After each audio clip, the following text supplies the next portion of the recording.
we live, such it. What it do, fool? Hey, man, Splash Town, Texas, or wherever the fuck you at. What's happening? But hey, man, you tripping, man. Get to the Houston Premier Party Bus, man, because that's how we doing it.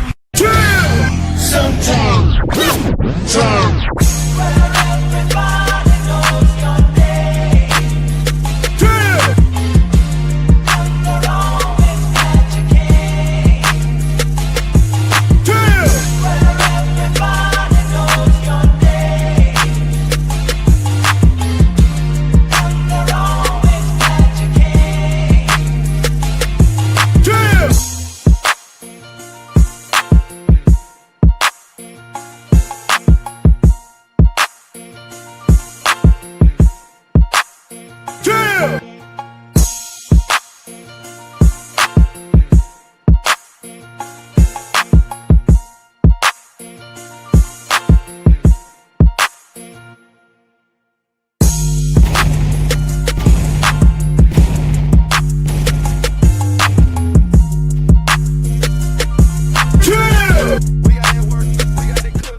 Let's go.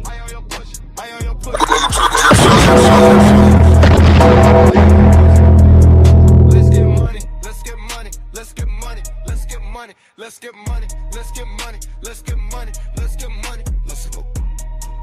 Stop out the show. Shouts out the drip. Fight up that dro. Fight up that dro. Sue for the show. Send the cash out. If you rock with me, send the cash out. Strip on the bed. Strip on the bed. Right, come on. Subscribe. We die. Come on. What up, what up, what up, what up, what up, what up, what up, what up, what up, what up, go. We got that drip in them clips, so let's I am your push. What up? Sure. What up? Okay, y'all let me turn my volume down. What's good? Let's get money. Let's get money. Let's get money.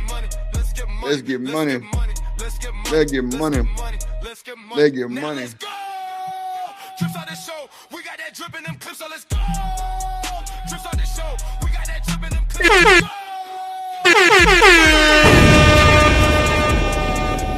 Trips on the show, we got that drip in them clips, so let's go.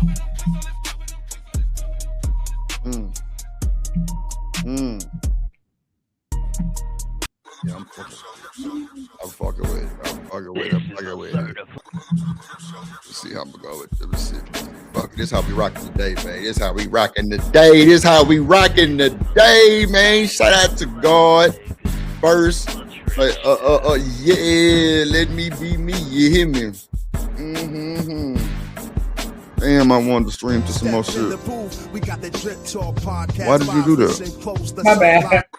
Yeah, put my shit back. You crazy? Oh no. Yeah, that's it. Yeah, on you. We rocking this shocking guy. Why is my kick not on here? I was just trying to turn it down a little bit and switch. Oh yeah, you can turn down a little bit. My bad. It wasn't supposed to be that loud, no way. You good? Blasted in my ear. Nah, it don't matter. You need your shit blasted in. You feel me? Nah, don't be blasted in my ear. Take off in your ear. Ooh. God damn. Oh, he needs like some milk. Just like that. Gross. She needs some milk. Yeah. She need to hear the kids coming. She need to hear the school bell ring. She need to hear kids cry. Yeah. We on Twitch. Shout out to people on Twitch. Make sure y'all follow me on Twitch, bro. Follow me on Twitch. Follow me on Kick, Drip Show TV. Follow me on Twitter, Drip Show TV. All that. Follow your boy immediately, bro. We really finna crank up some. I know I'm looking like Habib. You know, I'm fresh off of surgery. I ain't been in the barbershop. I know I probably like I lost a little weight, huh? My face look a little smaller. Man, I've been on this liquid diet, bro. I can't do nothing but eat broth and motherfucking Jello on my mama. Like, it's dude, like I kind of got like skinty in the face, nigga. Did you say skinty? Skinty in the face, bro. I don't know. Like, Mama told me I look a little malnutrition. I say, well, goddamn. I don't know about malnourished, but you know. Yeah. That's all right. You gonna need like maybe another week or so before I consider malnourished. Well, it's all good. Your nappy ass hair is malnourished and you through. So it's all good. It's all good. It's all good. Shout out to the chat. Shout out to Kojak and this motherfucker. I'll be Wody in this motherfucker. Hey, Trust, how you doing, little baby? What's up, Trey in this motherfucker? What's good, folks? What's good? Shout out to the folks. Shout out to the folks, man. Even, you know, my little, you know what I'm saying? You can see my collarbone there and shit. It's crazy. Collarbone. Okay, now you're going too far. Come down a little bit. You do look like this right now. That's it. Bro, I don't even see you, bro. Where you at? Ragged ass camera. That bitch don't work neither, goddamn. Ain't that a bitch? That's the other one. I just need to plug it in. It finally came. Yo, nigga, get off the screen. Later. Yeah, well, we're gonna drop your ass until you figure it out, because we ain't got time for the bullshit. Shout out to my lovely moderators in the building, man. Classy Creole in the building, JD in the building, Kojak in the building, Trust in the building. Everybody in the building. Let's do it. Let's do it. Let's get to it. We're gonna drop Snick ass till she came up. I don't know what she thought the fuck this was, but it is what it is. You know what I'm saying? You know, ain't nothing shaking and baking. But how y'all doing today? You know what I'm saying? We live, Drip Nation, Plug Nation. Make sure y'all go follow me on Twitch, Twitter, and Kick, Drip Show TV. A lot of the old videos for the Drip Nation are on Kick, Twitter, and Twitch. I promise. Everybody was asking where this video at. Why y'all want to know where them videos at? What y'all got going on? What y'all doing? What y'all doing? Yeah. Trying to figure it out, goddamn. But yeah, man. Shout out to Kojak. Make sure I go follow my boy Kojak at Kojak Gaming Channel 313. Make sure y'all follow my boy. You know what I'm saying? Y'all want to pull up on him on some Tekken shit, some Mortal Kombat shit. You feel me? Get your ass put down. You feel me? And that's just how it's going on. You feel me? So shout out to y'all, man. Shout out to y'all. Glad y'all can be here. Have no fear. Let's get to it. Yeah. Hey. She's a real station lady. She's a classy crew lady. She my top moderator. Drip Nation solid big witch. Gang. Classy cool to love her classy. Girl. Hey. Queen moderator. Hey. Queen moderator. Queen moderator. Once upon a time, there was a moderator named Kojak the Great. He told mofos to get down or get put down. Drip Nation salute.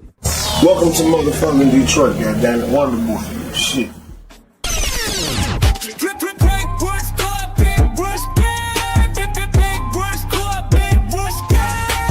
Get down, no get put down on four now. Salute to the motherfather, the emperor. Kojak 313, the great, the motherfather. Shout out to the motherfather, dripping Nation West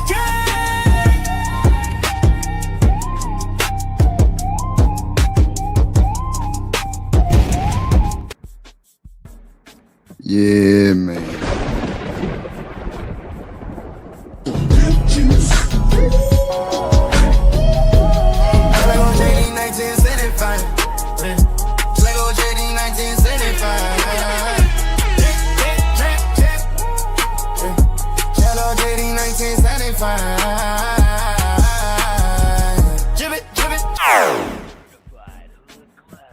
Yes, sir. Shout out to the folks on Twitter that's holding it down right now. We got a crowd over there on Twitter. No bullshit. Shout out to Twitter. Shout out to the Plug. Shout out to the Hideout. Shout out to Twitch. Shout out to Kick. Appreciate y'all. Appreciate y'all. We on the road to monetization. I think I just need like hold on. Let me see. We're gonna give a live update on my monetization. God damn it. Let's see. I think I just need. Yeah, hold on. We just need like. I need everybody to. Okay, so we got like 814 subscribers, right?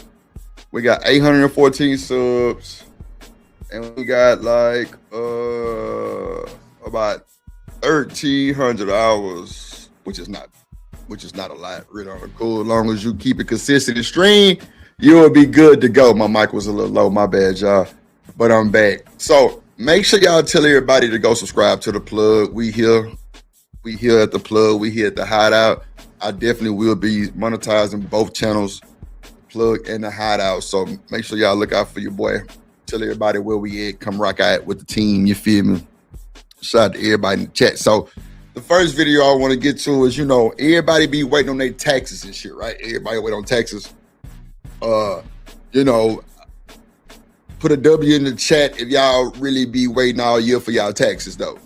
Just put a W in the chat. It's all good. I'm gonna put a W up with my hand because I mean, shit, that's a good day to be alive.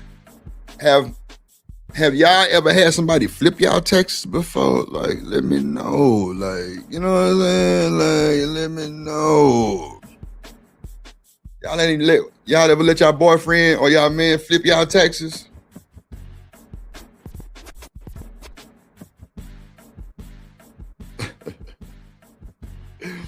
Let me know, man, if y'all ever let y'all man flip y'all taxes. Let me bring this raggedy motherfucker up. Hold on. What's up, bro? It's not working?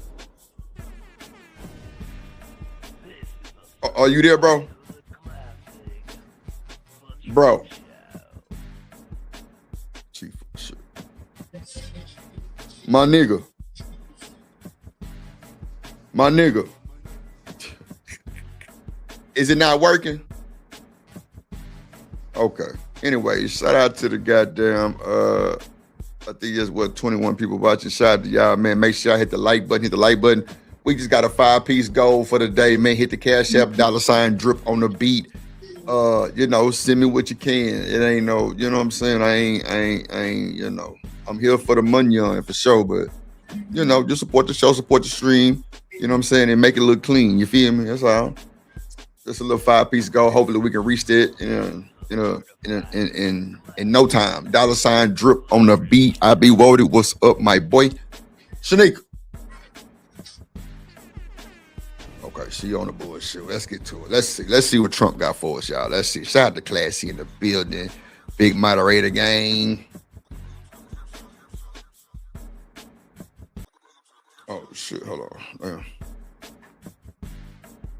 President Trump is helping Americans achieve this goal, promising larger tax refunds. Here to explain the boom your bank account could feel is certified public accountant and market analyst Dan Geltrude. Dan, thanks for getting up with us to talk about this. First and foremost, I want to talk about how we can see our refunds go up.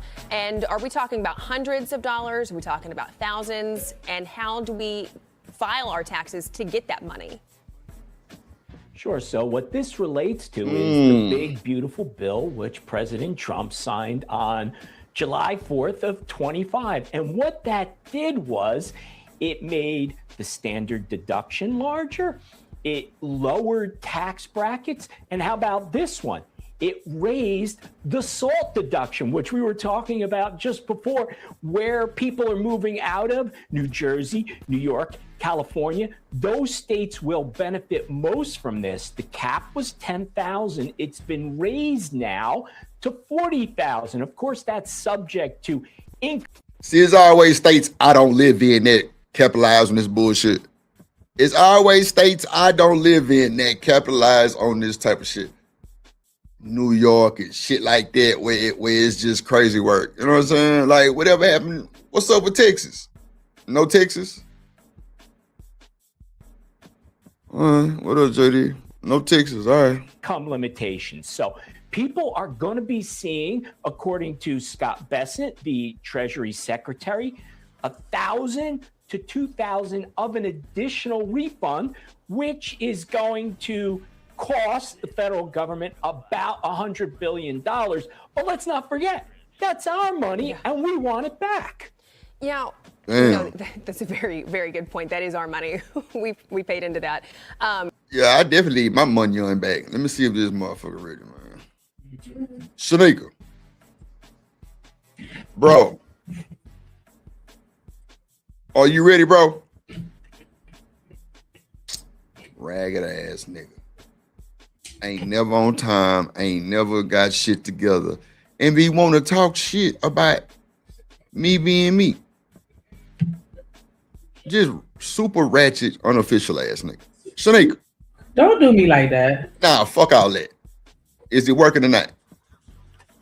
What you talking about?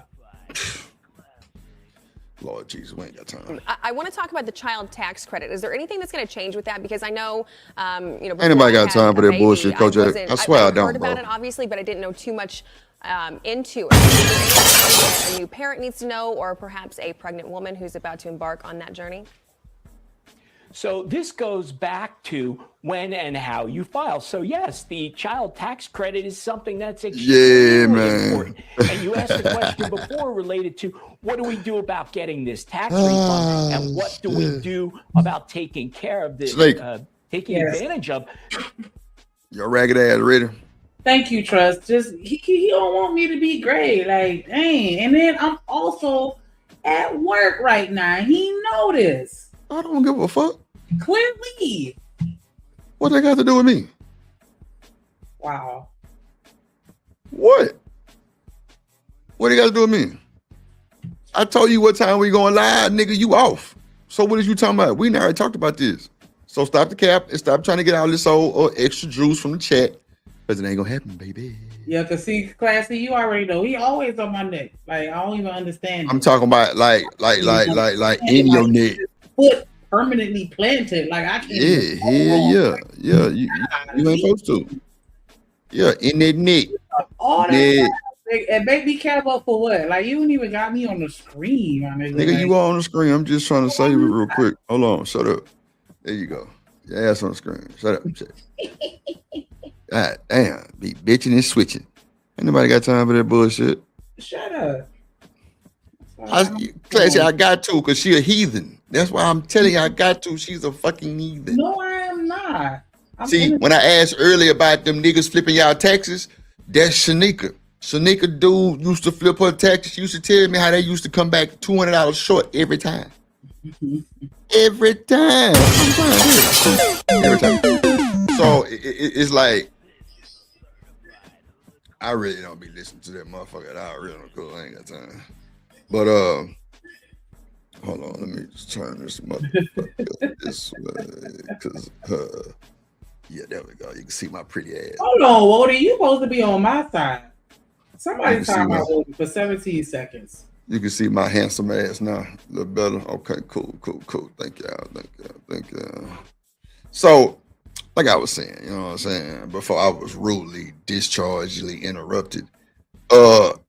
Yeah, Shanika, Kojak ain't shit. Nah, man, shout out to Twitter, man. Twitter cutting up Shanika. We got like 30 people over there watching on Twitter. It's like 42 total. Plug got like 10, 11. I gotta get my numbers back up. Everybody trying to find out where Drip at. Come holler at your boy. Make sure y'all letting you folks know where we at in the Discords and shit. I appreciate it. But let's get back to Trump and his super dynamic that Drip won't benefit from because it's not in my state, clearly. The child tax credit, well, the answer is to file as quickly as possible. I need to have some babies because that child tax credit shit would definitely be grateful to me. I ain't never had that before. Once you have all your tax information, you... Nigga, how much that shit add? This motherfucker ain't even on camera. Big head at. I am. How much extra is a child tax credit? Is that like a real benefit? Hell yeah. Oh, okay. So is it a benefit with one or two? You get more. The more kids you have, the more. Oh, okay. So is it like double more, or is it just more? Nah, well, it depends on who you got processing your paperwork. But that's what I'm saying. Y'all niggas illegal. You know, it increases with each child. That's what I could definitively say. But as far as the amount, it depends. Kojak say exactly the reason why I'm trying to get married 2026. Them goddamn tax credits. Lordy Jesus. Okay. Hey, I gotta do something that I don't even know how to happen. If you 6 feet and up, you want a D1, baby. Oh, you an incubator? What? Yeah. You an incubator? Why you to the side, bro? Fix your camera. I'm a surrogate. Nah, you full. Nigga, y'all ain't too old to be a goddamn. Fix your camera, nigga. You on the side. That nigga say I'm a surrogate. Surrogate what? Kojak say he's 6'7", 280. I'm 6'3", 46'2". Don't shame me. Yes. Okay. And I'm 5'10", so you know the baby's gonna be tall. Kojak 6'7", Bodie's 6'2", I'm 6'3". Yeah, we all gonna bang up Shanika in a train every 9 months and get her pregnant. And we got some babies. Turkey baster. We gonna line up and bang Shanika, goddamn. No direct penetration, just the turkey baster. The fuck? Nigga, that's... I could do like how my cousins do. I'll just put it in the freezer immediately afterwards, and then, you know, whenever you ready. Nigga, we need 9 months before the taxes hit. Oh, okay. Yeah, we trying to get that tax credit, nigga. The fuck? That's all we want. We ain't worried about all that old other shit. No, look, I'll be worried to that's boring. Yeah, we're gonna line up and bang up. I'll be worried. Wow, so that's how you do it. Yeah. Like I'm big. You said you want all these, holler at you an incubator. Yeah, we gonna stand in line and bang I up. was accepting every application. Well, nigga, don't put yourself out there as available. I said surrogate, and I said turkey baster. Yeah, surrogate my ass. We fucking. Train. No. This on the train. Juicy is my name. Sex is my game. Check in with me. Yeah, what you mean? Suck a nigga dick or something. Hey, suck a That my shit. That shit. That my shit, nigga. My friend was like, yeah, they're the reason why I know the words to that song, and I don't like the fact that I know it. What? Slide on my knob, like on it with me. Yo. Like I know all of it, and it's just because they kept playing it around me. Like, damn, I ain't even. Yeah, because you was sucking turkey basters. That's why, nigga. Duh. Let's go. Turkey baster throw. They probably got a motherfucking section on OnlyFans for. I told y'all Sneaky got OnlyFans. I don't know why y'all ain't believe me, but she and that motherfucker swallowing turkey bases and get through. Oh man, there you go right there. I be already say go watch the movie. She hates the turkey baster. That's crazy work. I be wanting, bro. Don't make me laugh, bro. My stomach hurt, bro. Not the turkey baster. Lord Jesus. Shanika, you hate the turkey baster? That's insanity. Shanika, you ever heard of that movie? Knock that shit out your fucking hand. Bitch, what you said? If I was there, I would have knocked that shit out your hand. Come knock it out my hand then, little bit. Come on over here. Come on over here, Shanika. I can't drink nothing, Shanika. I ain't gonna lie. You probably can knock it out my hand, and I'm gonna just hit the floor because I'm so weak right now. I already know I can. But you trying to take advantage of a player right now. It's fucked up. I think it's fucked up. Pay your ass up. That's fucked up, Shanika.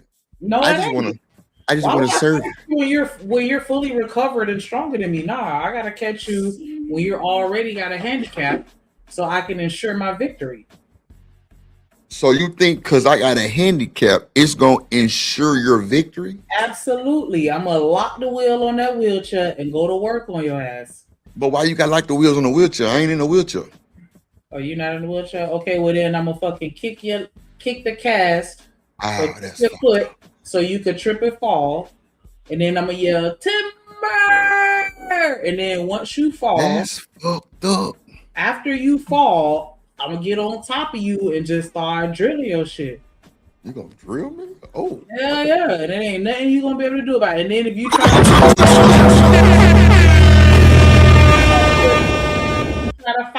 fight me back, I'm gonna hit you right in your kneecap, right in the patella. She's screaming, yeah, I can't call for help. Them screws or some shit on the outside, I'm gonna turn that shit extra hard, like turn it all the way. Damn. Turn it, and I'm gonna make that face too when I do it, so you can know I'm angry. Cause I gotta do it with anger. So yeah. I don't think you got that much anger in your body, my nigga. I I ain't lying. I don't think you got it in you, Snicker. You ain't worth the fuck. Is you cool? Is you cool? I fight dirty though. I will admit that. What? I fight dirty. What you mean you fight dirty? But you go get a pole or something, like a bat? Whatever I gotta do to win, because if I don't win when I get home, I'm getting my ass whooped again. So I gotta win now. Yeah, she definitely all about the. She said, "Baby, you can't fight. Like, man, hit that motherfucking nigga, hit me in the face." Oh my God, bro, my stomach hurt. Yeah, crazy. Oh, he trust say, oh. Yeah, tear his ass up. That's what you gotta do. Oh shit! You gotta wait till they get hurt, and then that's when you get yours. Like Diary of a Mad Black Woman, when he couldn't do shit, and she would tear his ass up. Yeah, that's you. Just wait patiently. Just wait patiently, because your time gonna come. Even if it's something minor, like if they break a finger or something, like it don't gotta be no major. You know what I'm saying? Because we ain't gonna wish no harm on nobody. But yeah, if anything ever happened, that's when you get your get back. So you know I'm a heel, right? Yeah, but I'm a heel, right? I got 3 months before you do, so watch your mouth. The fuck? So when I heal, I'm on your motherfucking neck. So that means you got 3 months to get your shit together to get the fuck up, move the fuck around, or take this ass whooping. So I'ma move.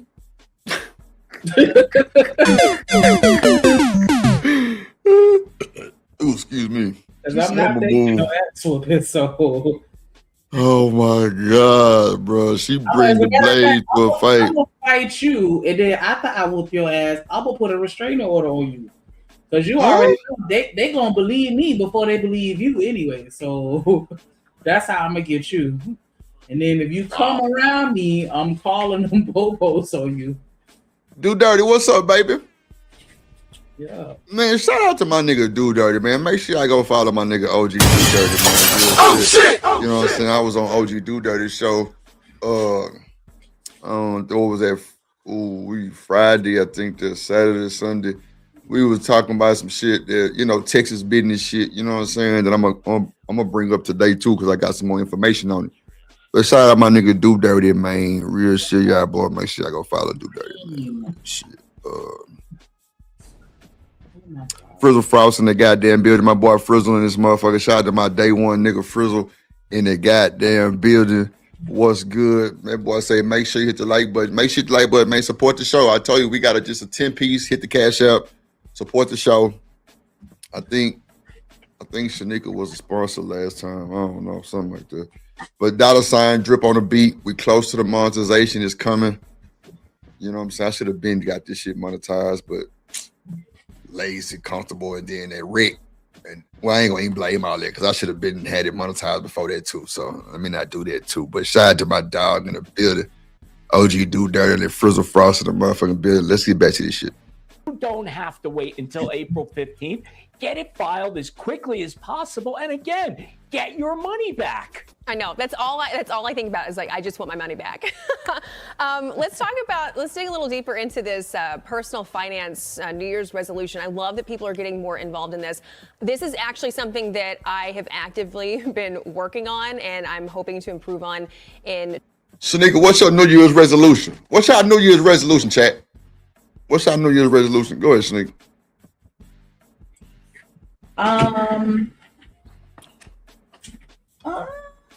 Because I don't really do the resolutions like that. Because I just feel like if it's anything that I'm trying to change, I'm going to change it right then. I'm not going to wait till New Year's to do it. But I don't know. Just continue to be better than I was yesterday and continue to develop my interpersonal relationships and be nice. Be nicer this year. You going to be nicer this year? Yeah, I'm gonna be. Jack said he don't do resolutions. Yeah, because it's like, what is that? I'm gonna hold off on this goal and wait till January 1st to start. Like, I don't understand that. I understand it. You try to make yourself better than the year that you came from, right? At least that's what I thought it was. But you know, there's certain people that wait until the first before they start going to the gym or before they. And that's why the gym. When I used to work at a gym, believe it or not, and I don't believe that. But go ahead. I actually did. And the sad part is, I used to be a personal trainer too. Hell, personal what? Dead ass. A personal assistant trainer. Some shit. The 1st of January, like I'm telling you, the gym used to always be. I used to just be in the parking lot. Yeah, because you was a thot. Duh. You was in that thotting with the motherfucking folks. Anyways. Yeah. That. Anyways, the first of the year, it was always super D'd up, and then like around like February, March, then it go back to being empty again. That thing look yellow like your finger. Ooh, I'm trying to tell you, man. That's finger. Fucking shit, man. So you ain't give me none? Hold on. Shit, I ain't got none. I want some rainbow Skittles. Look at that motherfucker. Ooh, give me a piece. Precision, some nigga. Precision. I can't do dirty. Nah, you know I gotta. Well, yeah. We'll talk about it. But yeah, man, I ain't really smoked. So this is like my first day back smoking. I ain't gonna lie. Nah, for real. I tried to hit the blunt the other day. I just wasn't for it because I almost started coughing, and man, that shit hurt. I ain't gonna hold you. I had to put that hoe out immediately. Like hell nah, that shit hurt like a motherfucker. I was like, oh no, I'm good. So today I'm gonna try back just really smoking. See how it feel on me. You know what I'm saying? Okay. But yeah. We gonna believe that you ain't been hitting no weed. Well, I don't know, I guess. I'm shit. See, you know a little bit more, so I don't know why you give me no pushback. I mean, shit. No, I feel where you coming from because that's me all the way. But but when I had the cough, oh my God, I was like, okay. Shit, hell nah, fuck that weed. I'm talking about fuck that weed, like real shit. That shit hurt.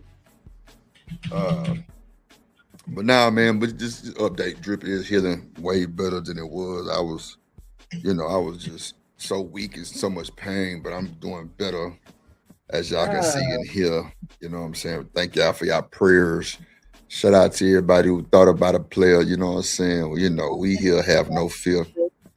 You know, Drip Gang in the building, Plug Nation, you know what I'm saying? We here. So, but yeah, if y'all ever let a motherfucker flip y'all taxes, it's cool. You know what I'm saying? We ain't no trip.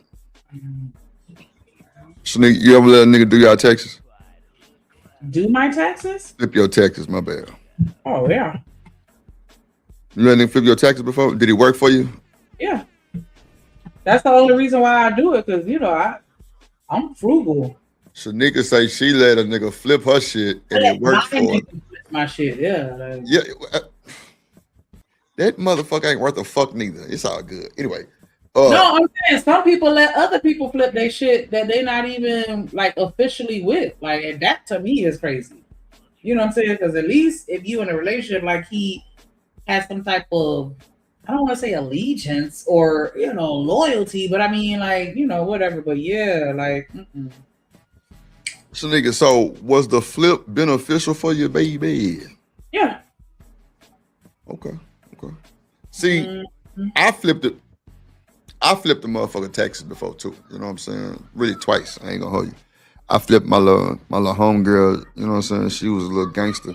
I flipped my little chick. You know what I'm saying? Back in the day. Well, really. Okay, so the flip really wasn't a flip, to be honest with you. On the second, well, really 3 times. On the second time, it wasn't really a flip because I just put it through the right person to do it, and it ended up making her shit like damn near really double time. Double what she thought she was gonna get back type shit. Mm-hmm. So what up, Hustler Muscle? So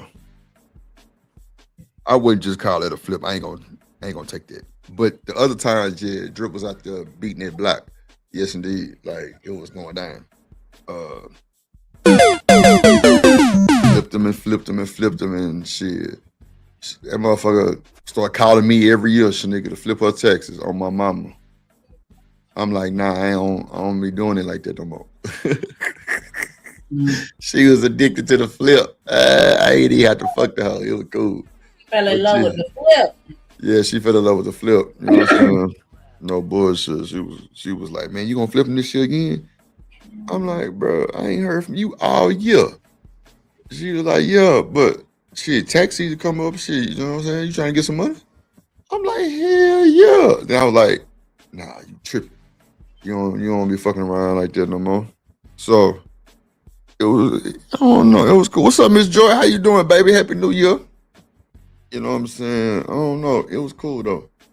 It was a cool flip, you know what I'm saying? I ain't let her down. You ever took an L before, nigga, with that shit? Mm-mm. Yeah, I ain't never had no L neither. Because it was already like set in stone what it was. Yeah, because, it was already flipping without me. So I just, threw mine in the mix, like, so. Right. That's why I didn't have an issue with doing it, because I just already saw the results. It was consistent. So I'm like, okay, yeah, I ain't mad at it. Go ahead and do that. Man, shout out to the people at X. We got 50 people watching at X. A few people watching on the plug, a few people watching on the hideout. Make sure y'all tell everybody to pull in, tell a friend, hit the like button, support the show. I told you we just got a 5-piece goal today.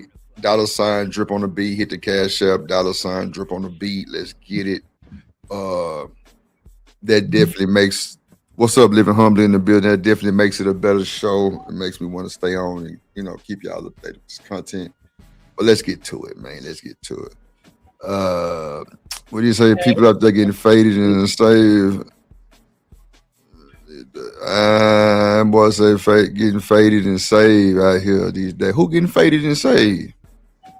Who getting faded? Nigga, you can't come over here with that messy shit and then say, just kidding. Hell no. Let me know. I want to know. You done got my antennas up. It's Drip Show TV. OG Do Dirty. It's Drip Show TV. Oh, yeah, over on Is channel. Y'all, man, look. Boy, look at here. I got a clip. Hold on. Is he still live? Is he still live?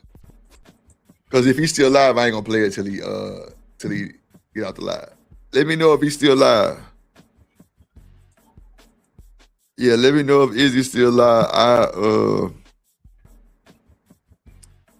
I'll play the clip I screen recorded. You still live? Okay, never mind. He's still live. I'll wait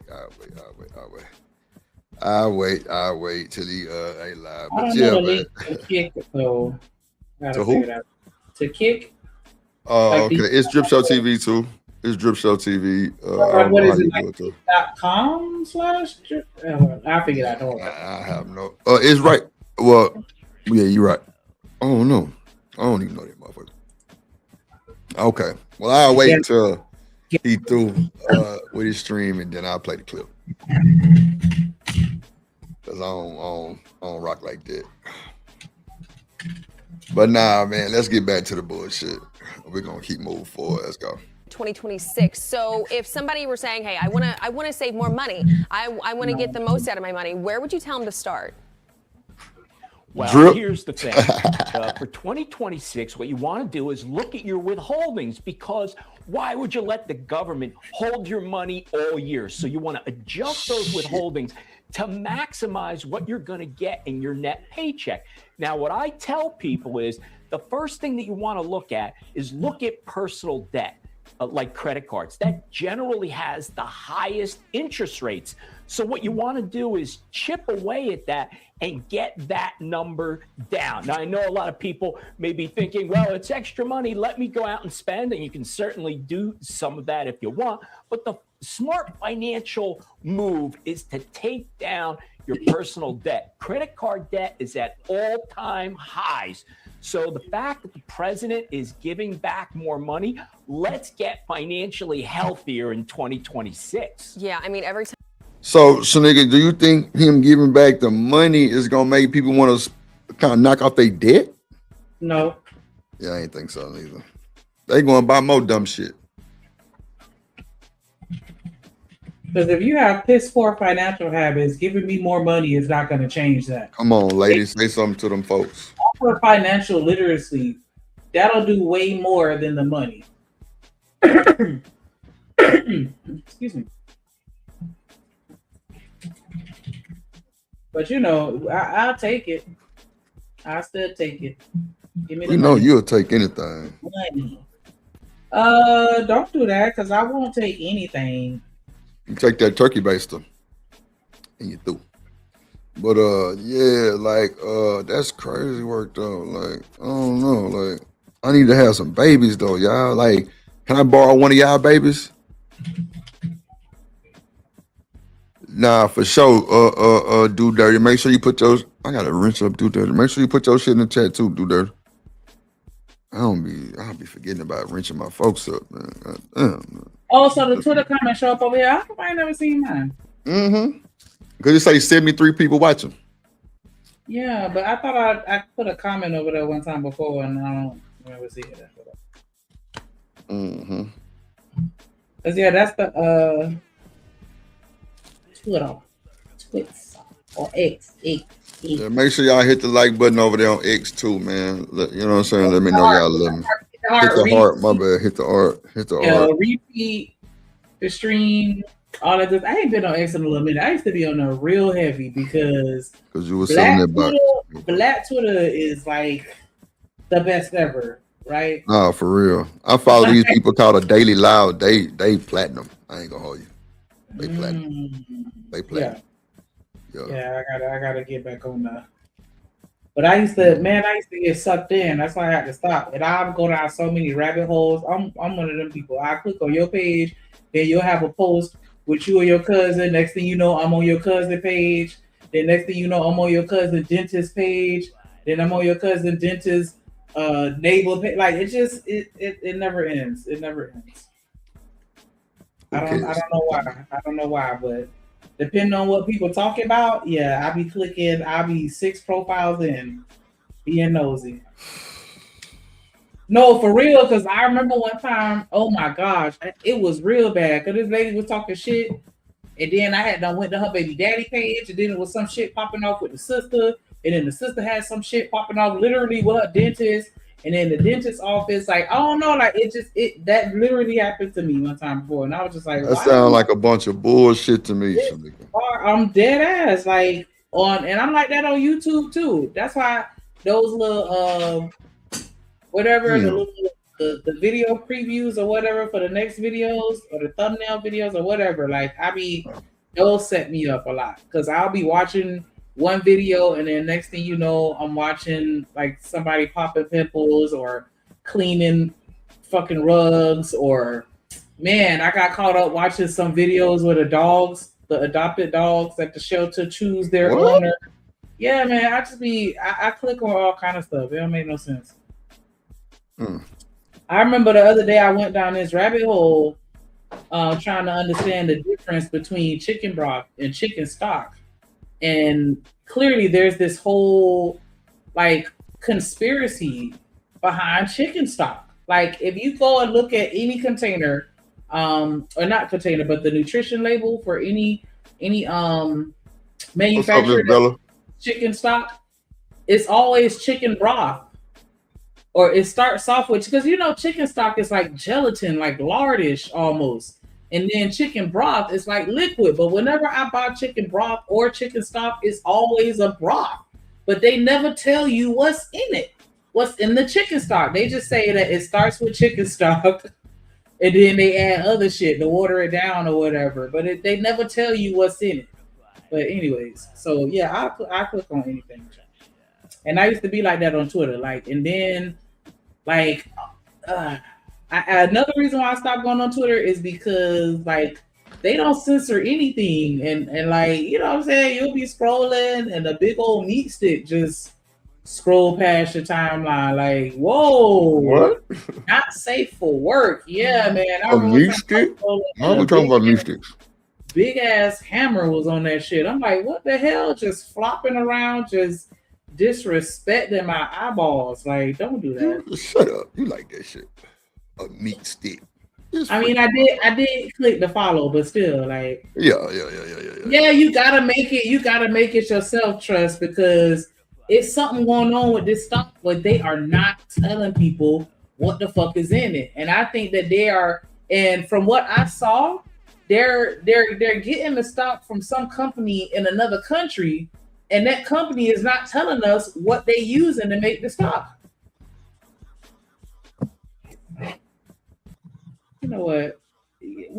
I'll mute myself. I'll mute myself, Wally.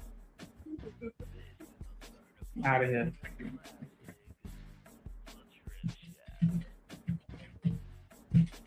But I'm gonna send you this. I'm gonna send you this video of this dude from down here. It's like this big old thing going on, and because this dude, he real popular down here. He went on this camping trip with his girlfriend and never made it back home. And when I tell you the math ain't mathing, and I think the funeral gonna be this weekend, baby, that girl better not show up. Hold on, let me. Oh shit! Let me find it. They turning up. Hold on.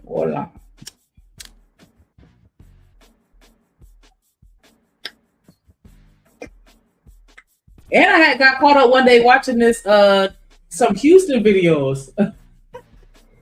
It was some kind of they called it's some girl, Pocahontas or some shit, and she be going around to a whole bunch of block parties, I guess, or whatever it is fuck y'all be doing out there. And like that shit was crazy. I saw one of them. The shit was like fucking 6 feet away from the car. Like, how do you drive without fucking up somebody else's car if that shit is poked out a mile away from your car? Like, that shit was crazy to me. Like, I don't understand that. Let me send this. We call it swangers, Shanika. Oh, swangers, my bad. But yeah, like, how the fuck do you not pick something? Like, you can't even park next to another car in the parking lot if they got that shit on their tires, because thank you, Trust. It's not gonna fit it's not gonna fit in the parking space. Like, how the fuck how are y'all legally able to drive them shits? I don't understand. It's just you just got to be a driver. Clearly, you ain't a driver. That's all. But shout out to the motherfucking 85 people watching. That don't negate the fact that in the parking space next to you because your stank ass car wheels are taking up half of my parking spot. Well, I tell you what, you better have some motherfucking insurance. Like, why the fuck that shit? Like, I don't even like what. How did that even get started? Like, why is that a thing? Like, yeah, you better have some insurance. Yeah. Mm-hmm. She said I don't like the big Teslas. Nah, it's all right. I just hate the Cybertrucks with a passion because so many people got them shit down here, and I just don't. They just look weird to me. I feel like it was a practical joke. Like, I'm gonna make a car that looks like a fucking geometry problem, and I promise you, they still gonna buy it. It don't matter. Like when Kanye came out with his sweaters with all the fucking ripped ass holes and shit all around it, and people were still buying them shit. Like, that's just showing you that people will buy anything. Like, why the fuck would you make a vehicle that looks like a fucking trapezoid? Like, that shit. Like, come on. Like, I don't understand. Shut the fuck up. And then they be trying to them up and putting them fucking wraps on them and shit. Like, that shit looks, you know what looks super dumb? When they put the fucking glittery pink fucking wrap on that shit. Like, what the fuck is that? Like, why would you put pink on a Cybertruck? That shit is an oxymoron because there's nothing feminine about a fucking Cybertruck, but then you gonna put a fucking pink glitter gloss wrap on it. Like, oh my God. I can't. I'm sick of it. It's just disgusting. Right, bulky and unattractive. Like, why would you make that? Like, I'm telling you, he was trolling us when he made them cars. No, he wasn't. It just ain't for you. Hating ass nigga. God damn. It ain't for you. Nigga, Drip going to get big cyber. Big B cyber. Fuck you talking about. I'm riding on the motherfucking charge. Fuck you talking about.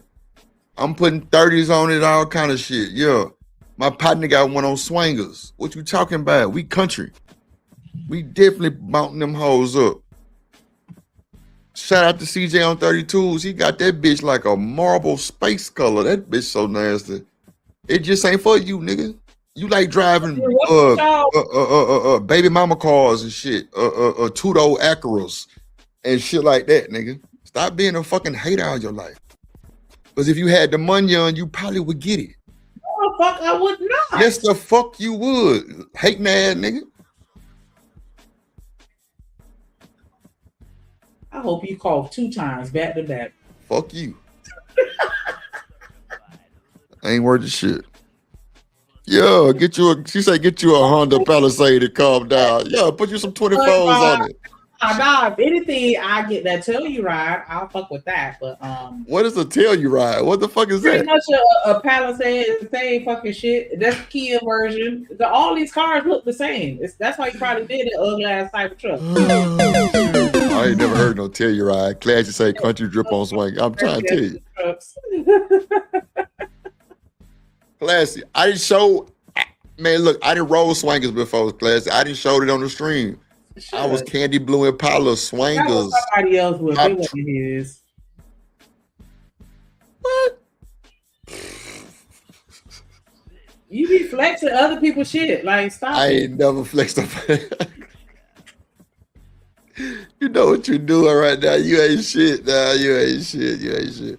I'll be there if I flex somebody else's shit. You already know, because you stole me and Trucker Yale. Nah, shut the fuck up. Me and Trucker Yale broke the internet when we had our stream called you got to show me. You got to show me, goddamn, you got to show me something. And these niggas was pulling up, they wasn't trying to pull up them grams or none of that. Me and Truck was cutting up. I was pulling up cars and shit. He pulling up his old school and shit. I pulling up swingers. Both of y'all was pulling up other people's shit. Okay. This nigga got on stage pictures and the shit. And you know, like you can look at the timestamp and tell them shit ain't him. Like, nigga, you wasn't even born when that picture was taken. You still other people's shit. What? You still other people's shit. Nigga was a 2008 Impala. I wasn't born. I know you feel stupid as fuck, don't you? I know. You lying. Your mama lying, nigga. Mm-hmm. I'm trying to tell you. Let's finish this video so we get to the next one. This nigga crazy. Time I use a credit card, I think this is borrowed money, and you have to. It's not just money that's sitting in your account. Okay, Dan Gelter, come on, thank you so much for all of your tips this morning. We appreciate it, and Happy New Year. I'm Steve Ducey. I'm Brian Kilmeade. And I mean, all right, bitch. We know who you niggas are. Okay. Yeah, that's crazy work, bro. We're gonna drop. Well, let me pull up this shit first before I do all this shit first. Pull up that video I just sent you. Oh, hold on. Why you ain't just down? Why you ain't pull it up? You got the same shit. My bad. Yeah, you weaking. I put that. You tweak it. But now, shout out to the chat man messages. Get the support. Hit the like button, please. Shout out to y'all. The memberships for the plug, when they come, it's going to be crazy work. Like, it's going to be crazy. It's going to be worth it. Every penny, man. It's going to be live. We're going to have 2 tiers. That's it. All that extra shit I ain't got time for. We're going to have 2 tiers. A goddamn drip partner them and drip kinfolk them tier. You know what I'm saying? Oh, so I'm either partner or kinfolk.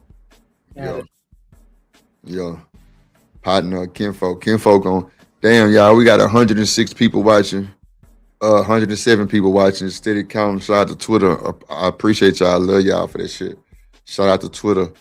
Straight up. Fuck you too. We get monetized. God damn it. See, God don't like ugly drip. You didn't burn the goddamn. How are you cussing them out for watching? Nah, I ain't saying fuck the people on YouTube. Nah, never that. Look at you trying to be stupid. Look at you. What up, Twitter? What up, Twitter? Twitter. Streaming from UK. Twitter. What up, Raj? Raj in the motherfucking building. What's up, baby? What's happening? I gotta show y'all this shit. I don't know if y'all heard of Mojo Brooks. Put a 1 in the chat if y'all heard of Mojo Brooks. I think I said this shit before, like last stream. Is that an athlete? Nah, he a comedian. He a little short, bright dude. So nigga, I'm gonna start posting this nigga old videos. No bullshit, bro. It's so funny. It's pretty much how like every day in the life of a sugar daddy. Shanika. Man, what I tell you, bro, you can tell it's old because the production look crazy. But this shit is so fucking funny. I can't do nothing but repost it, bro. Like on shorts and just pre-records every day. I'm telling you, because it's hilarious. Like that nigga, and then you be like, bro, what's happening with your baby? Like, it's just funny as fuck, bro. Like the old school nigga that's a sugar daddy, bro, be popping this shit. I ain't gonna hold you. It's funny though. But the nigga named Mr. James, but he called himself James with no S. He was like, yeah, man, you know, James got it. James got the money. It's funny. No S. Yeah, his name is James, but he take the S off. I'm gonna play one in a minute after you play a video. Go ahead. What's happening with your baby? Hit the like button, chat. Hit the like button, man. We building it back up, so let's not give a fuck. Hey, hey, drip, say let go drip, nation. Money, money, money, let get it, don't be surprised if she asks where the cash at. Drip under be cash out, hit the super chat, I say let go drip, nation. Hey, money, money, drip. Money, money, money, money, money. Money, money, drip. Money, money, money, money, money. Money, money, drip. Money, money, drip. Money, money, money, money, money. Money, money. Yeah, man. You know it's still Drip Nation or No Nation around this bitch. You know what time it is. It's the plug in Drip Nation, man. Shout out to my folks. Let them folks know we here, have no fear. Yes, I be voting Roswell. That nigga is hilarious. Like, that nigga Mojo Brooks is funny as fuck. Like, for real. Go ahead, Sneak. All right, so this is, again, local story going on down here at the crib. Okay. Ooh-cha. In Florida, that bullshit. Shout out to the 109. Hit the like button. Go ahead. Also, I need to pull up some Houston videos because those get worse. Those get worse. Man, y'all got records down there. Stop the cap, bro. Just go ahead and take it for what it is. Go ahead. Yeah. Fair use. I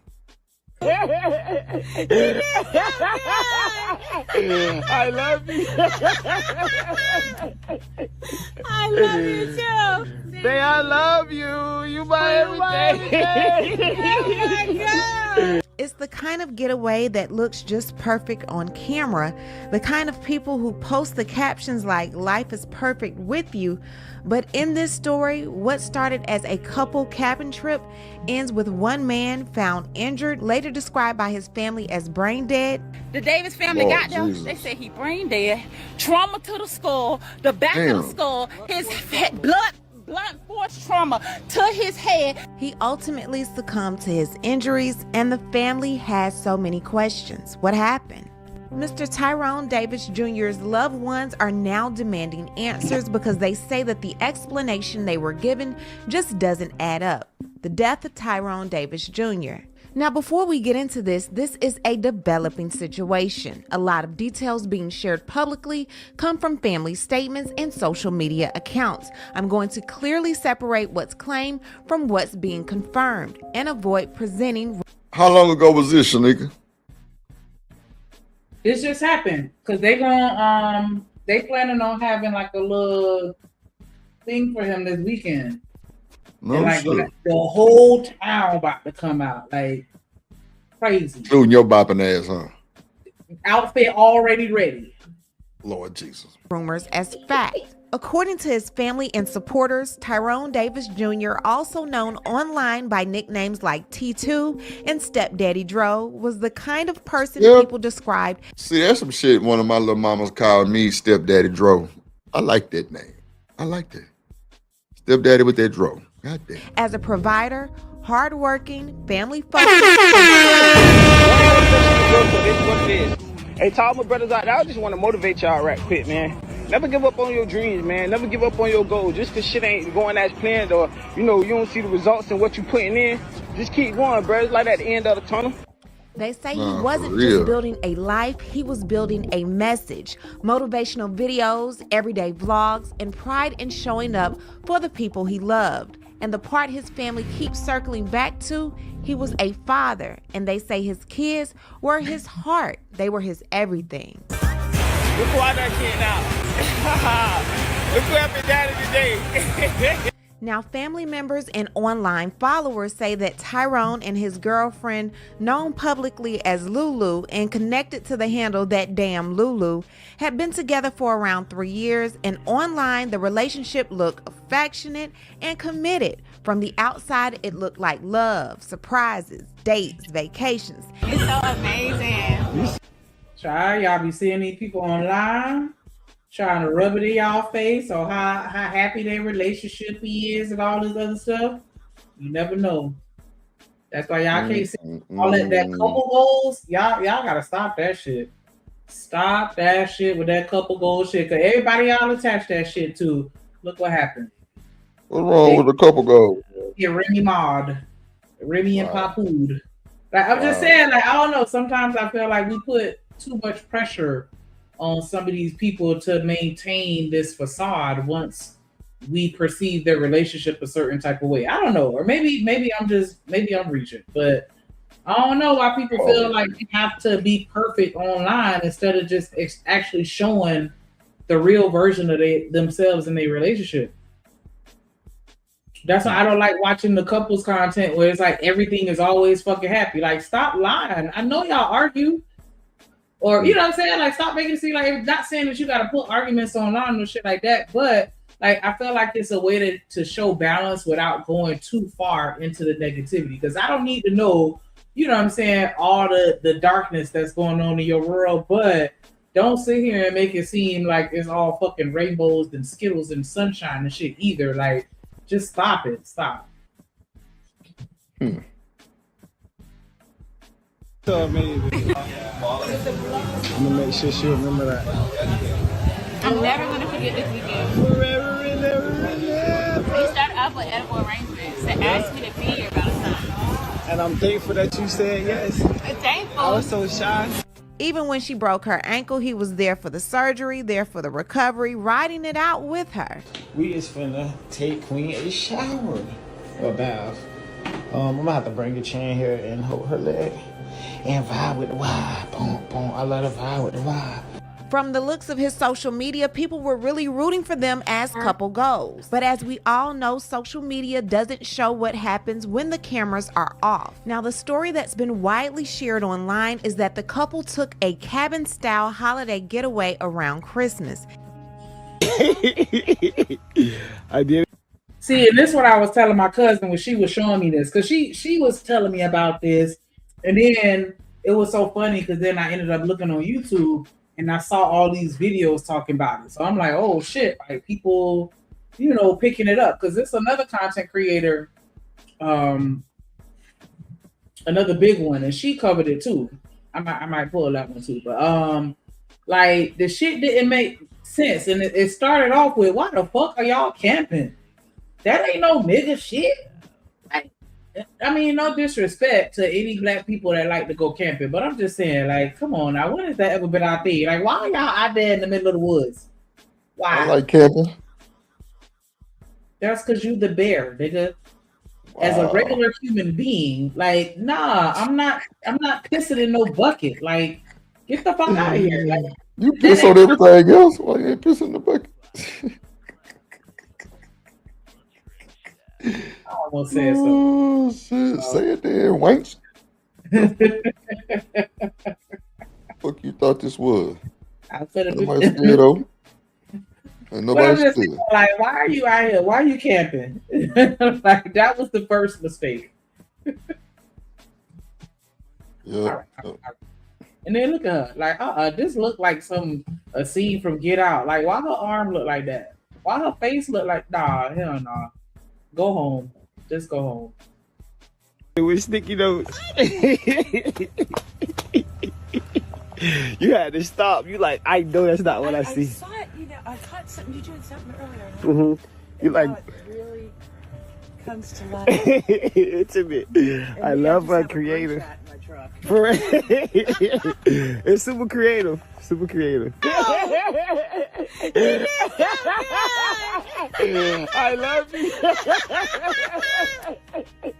I love you too. Man, I love you. You my everything.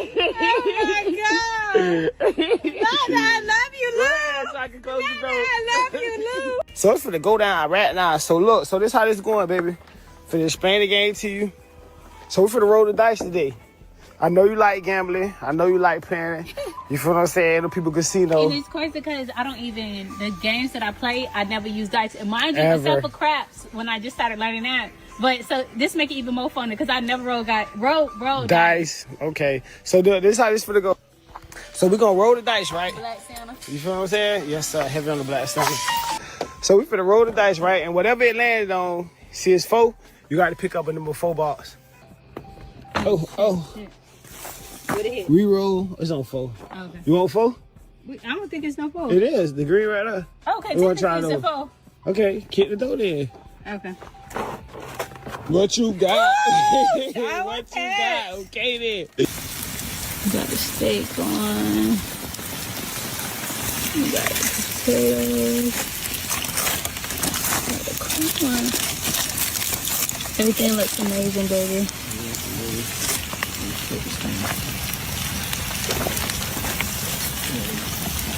Baby out here in his briefs.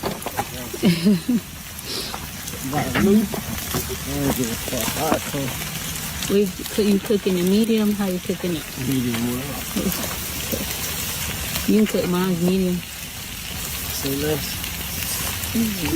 And then something happened. What Tyrone's family says happened next becomes the core mystery. They claim that Tyrone ended up severely injured, and they've publicly questioned how these injuries occurred and how the story around his last known moments has shifted. But I decided that it's only right for me to get on here because Tyrone Davis Jr.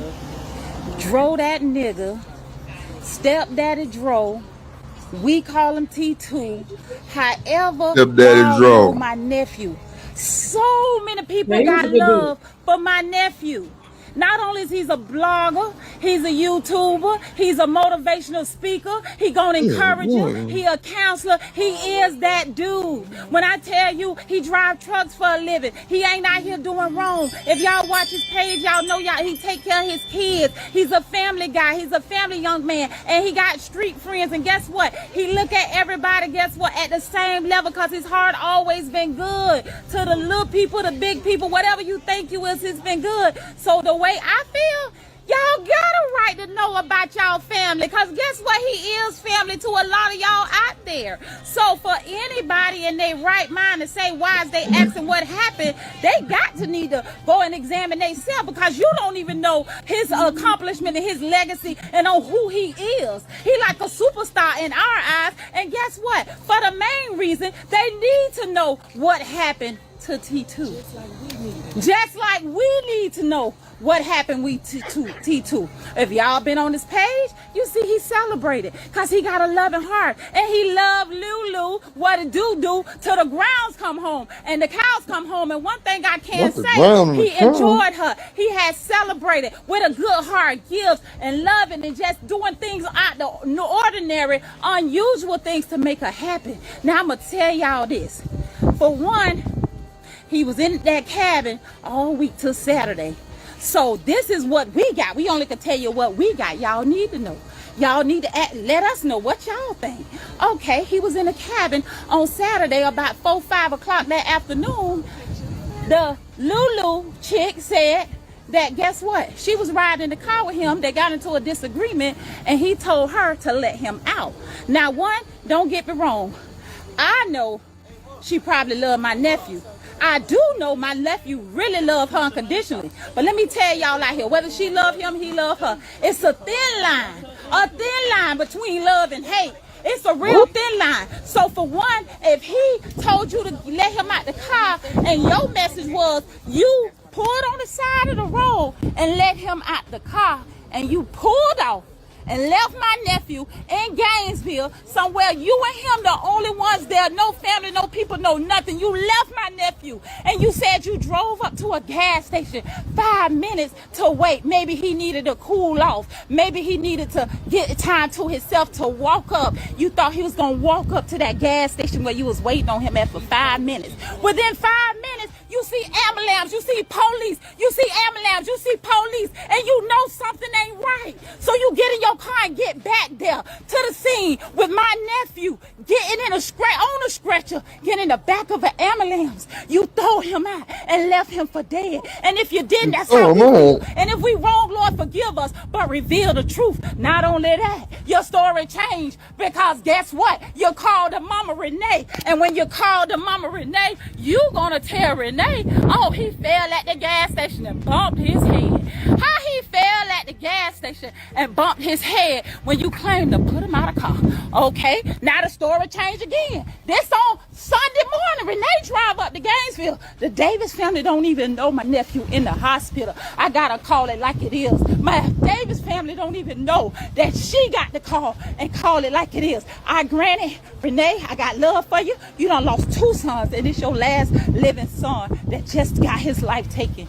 But she called you. You said you wasn't gonna call us because you wanted to get up there and see what happened once you got there. So you called Charlotte and gave us the first story. The girlfriend told you he fell and bumped his head. That's what you said. So when Charlotte got the call, she calling us in the Davis family and say, we gotta take a drive and see what went on with my nephew. Guess what? I wasn't there. Y'all wasn't there. Lulu was there. And at the end of the day, nobody knows but God. And it's gonna come forward. Not only that, does next story change. Again, come on, Natalie, come join with me. Take that jacket off. Come join me. Not only that, the Davis family got there. They said he brain dead, trauma to the skull, the back of the skull, his blunt force trauma to his head. Something had to happen. It didn't happen falling out no car. It did not happen falling down no stairs. It did not happen the way they kind of make these different stories. I ain't gonna say they is Lou. So not only that, you let him out, and at the end of the day, pulled off.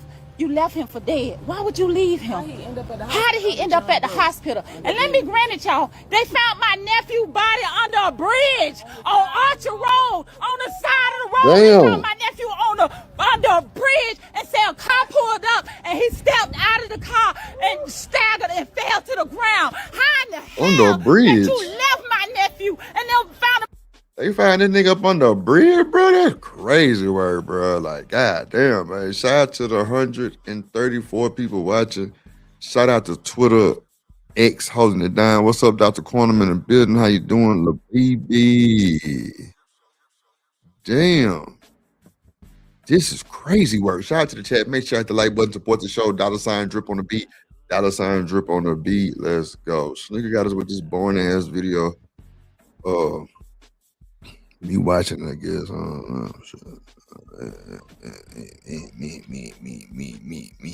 Me. Hold on, y'all. Let me see. Damn. Okay, there we go. On the bridge when ain't nobody under the bridge, Lord God. You guilty for that alone. It's not coincidence. Let me tell you something. If it walked like a duck, it talked like a duck, call Affleck. It's a goddamn duck. Not Affleck. Oh, my shit. Pull a truck, hook him up. Some foul play done happen. If a duck can pull a truck, hook him up. Okay, see, I can't deal with this shit. To my nephew, we mourning, we grieving, we angry. He love on everybody. We love all people. You don't do people like that. And then for the ones say, what happened to him? Y'all need to know what happened to him. Some of y'all more family than his own goddamn family. We all are going through our own emotion. I'm finna get out of this phone because I'm getting emotional and I'm under a roller coaster. But I want y'all to know his whole skull was fractured. Fractured to the front, fractured to the back. So if you hit him in the back of the head, whatever rumor, whatever lifetime mystery, puzzle, whether it was an accident, then you say he stumbled out the car. Then you say he jumped out of the car. You was going 25 miles. Then you say he tripped on the feet as he was getting out. Accidents happen, but quit lying, Lulu. Tell us what happened to my nephew. If y'all was arguing and it started at the cabin, like you say, and however he ended up on the bridge, we need to freaking know. We need to know what's going on. It's not right. It's not right. We got a right to be angry. My brother Tyrone Davis got a right to be pissed off and angry by his goddamn son. This is a senseless death. Yeah, God know he was gonna check out, but guess what? At the end of the day, decisions had to be made. He loved you, girl, and at the end of the day, if you're taking a side and you're blaming, you just as guilty as can be. You just as guilty as her. Because if you can't see it, Ray Charles can see it. If you Not Ray Charles can see it, Lord. You ain't got nothing to conscience. Tell the truth. What happened? God gonna reveal the truth. Them detectives gonna build the truth. My family don't even wish no hate on you for death, but I'm gonna tell you, your ass gonna pay for what happened to my nephew. And whatever the truth is, it is gonna come out. It don't make no sense. Now let's tell them. So clearly it sounds like a rock. This was in Florida, Dr. Quantum. This your people. This was in Florida not too long ago. Stepdaddy Dro, that's his name. Stepdaddy Dro, you know what I'm saying?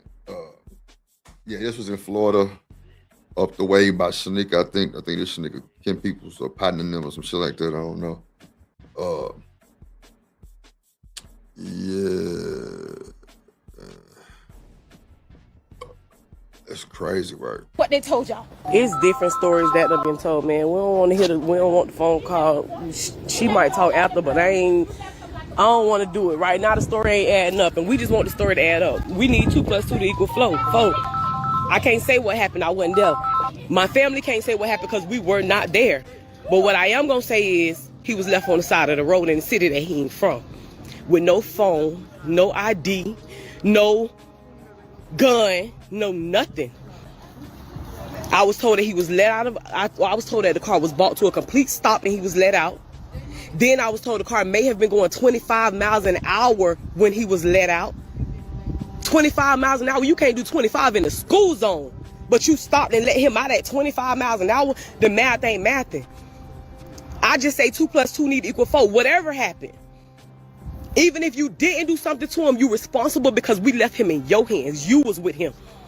He loved you with everything in him. So to leave him in a city that he ain't from, on the side of a road, for him to be found and taken to the hospital under John Doe, because you weren't there. They caught him in the hospital under John Doe. We saw the hospital records. They say a couple on the side of the road stopped and the wife happened to be a nurse. Thank God for those people because they tried to save my cousin. They gave my cousin CPR and they tried to save my cousin, but you weren't there. At the end of the day, no matter what happened, you should have been there. Whether you did it, whether you didn't do it, whether it was an accident, whether it was on purpose, you should have been there. You should have been able to give us an accurate account of what happened, and you can't. The only people we knew in Jacksonville was you and him. And you couldn't give us in Gainesville, and you couldn't give us an account of what happened. So right now, we going for what we know. You saying everybody wrong for judging, everybody wrong for feeling some type of way. If something happened to the man I love, if I don't call nobody else, if I don't get in touch with nobody else, his family gonna hear from me before anybody. The hospital called his mama. You told me that. You didn't call his mama. You didn't call his daddy. You didn't call his grandma. You didn't call his auntie. Bitch, you sat at the hospital for 24 motherfucking hours with them people not talking to you. You told me out your mouth them people wouldn't tell you nothing. So you sat there for an hour, for a day and ain't let them people tell you nothing? And ain't called nobody who could have got the answers that were needed?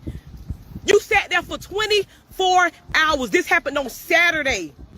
On Sunday, the hospital called his mama. Not you, the hospital. I'm gonna give it back to you. And let me back it up, y'all. Even in the midst of Renee going up there, and they make it to the hospital. This on Sunday now. The accident or whatever happened on Saturday at 5 o'clock. So now Renee find out Sunday morning she go to Gainesville.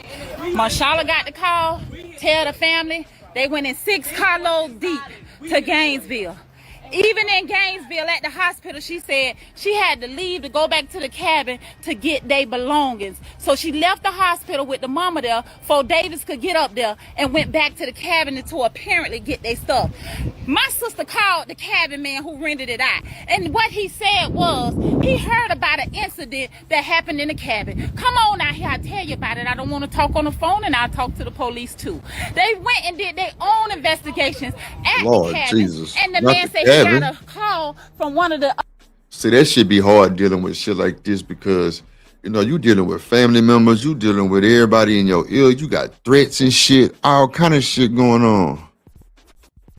You know what I'm saying? It just be crazy. Like, so maybe the chick was under a lot of pressure. Shout out to the 155 people watching. Make sure you hit the like button, come over to the YouTube side, the Kick side, the Twitch side. Make sure y'all follow me on Twitter, Drip Show TV. Lock in, let's go.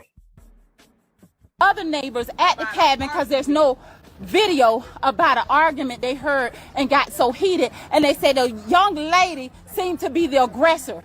They walked around to the cabin to see what was going on, and they only found by the time they got there it calmed down. They never saw Dro in sight, they never saw T2 in sight, but they saw her with that boot on her leg, because you got a broke ankle, that boot on your leg, dragging them belongings from the cabin to the car. From the cabin to the car. My nephew love you so much you don't even drive, Lulu. You don't even drive. He said, get on the back seat. I pick you up. I told you, you don't drive. You get on the back seat and lay down so your ankle that was broken can stay healed. That's how he take you, carry you like a princess. Okay, the man told my sister she never came back to this cabin. I rented it out on Saturday. The moment they left, somebody else checked in. She never came back and got their belongings because she already had their belongings. Let me tell you, it ain't making no sense. My nephew's skull was fractured so bad. They say the trauma that hit him, that blunt force, broke his skull and caused pieces to go to the front of his temple on both sides. On both sides. Sound like a Hennessy bottle to me, or it sound like something with trauma force that can do your head like that in the back of your head. His back and his head. So let me tell you something. I don't know and I don't care who don't like my live or who got something to say about Tasha why you did that. Because I needed to do that. At the end of the day, nobody ain't in our shoes. We getting attacked back to back. Yes, it is God will. Yes, it's already written. God know how he was going to check out before he left here. But guess what? Somebody need to be held accountable for your actions. So family members are saying that doctors describe Tyrone's injuries as consistent crazy with work, head bro. trauma.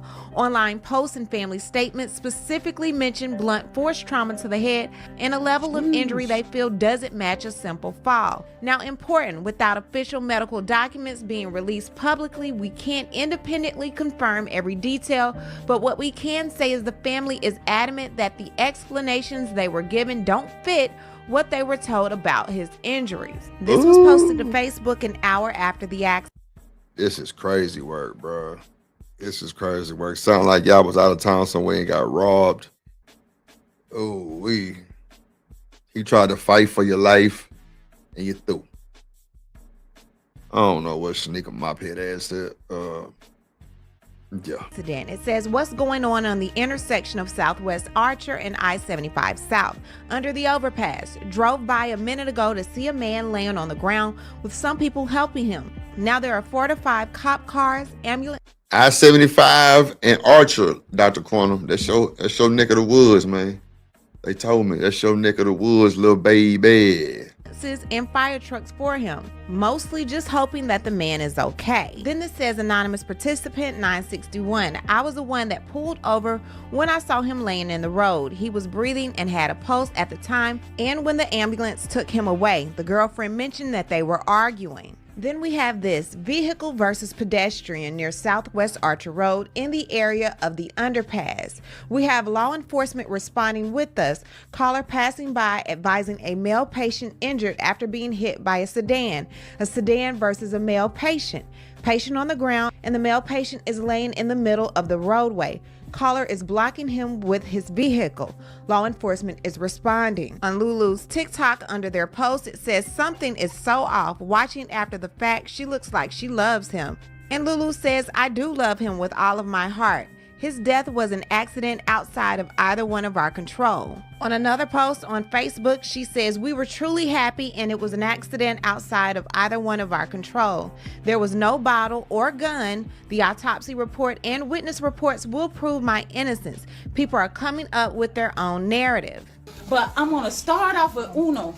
Thank everybody that's been reaching out, reposting, resharing, also just showing love for this family and the burden that we carrying, understanding how my nephew went on a vacation and ended up under a bridge. We know when you pulled off in that car, you pulled off with his cell phone, you pulled off with his wallet, and you pulled off with his gun. No man on planet Earth, yeah, he had 2 phones, and you pulled off with all this stuff. But one thing I gotta say, yes, we said it started at the hotel. We know that. I can't tell y'all, MacGyver. I'm going to tell y'all like I said on my Facebook, and if you didn't see it today, I said one thing we do know. We don't know what happened, but we do know he ain't Humpty Dumpty. He ain't sat on the wall and had a great fall. Guess what?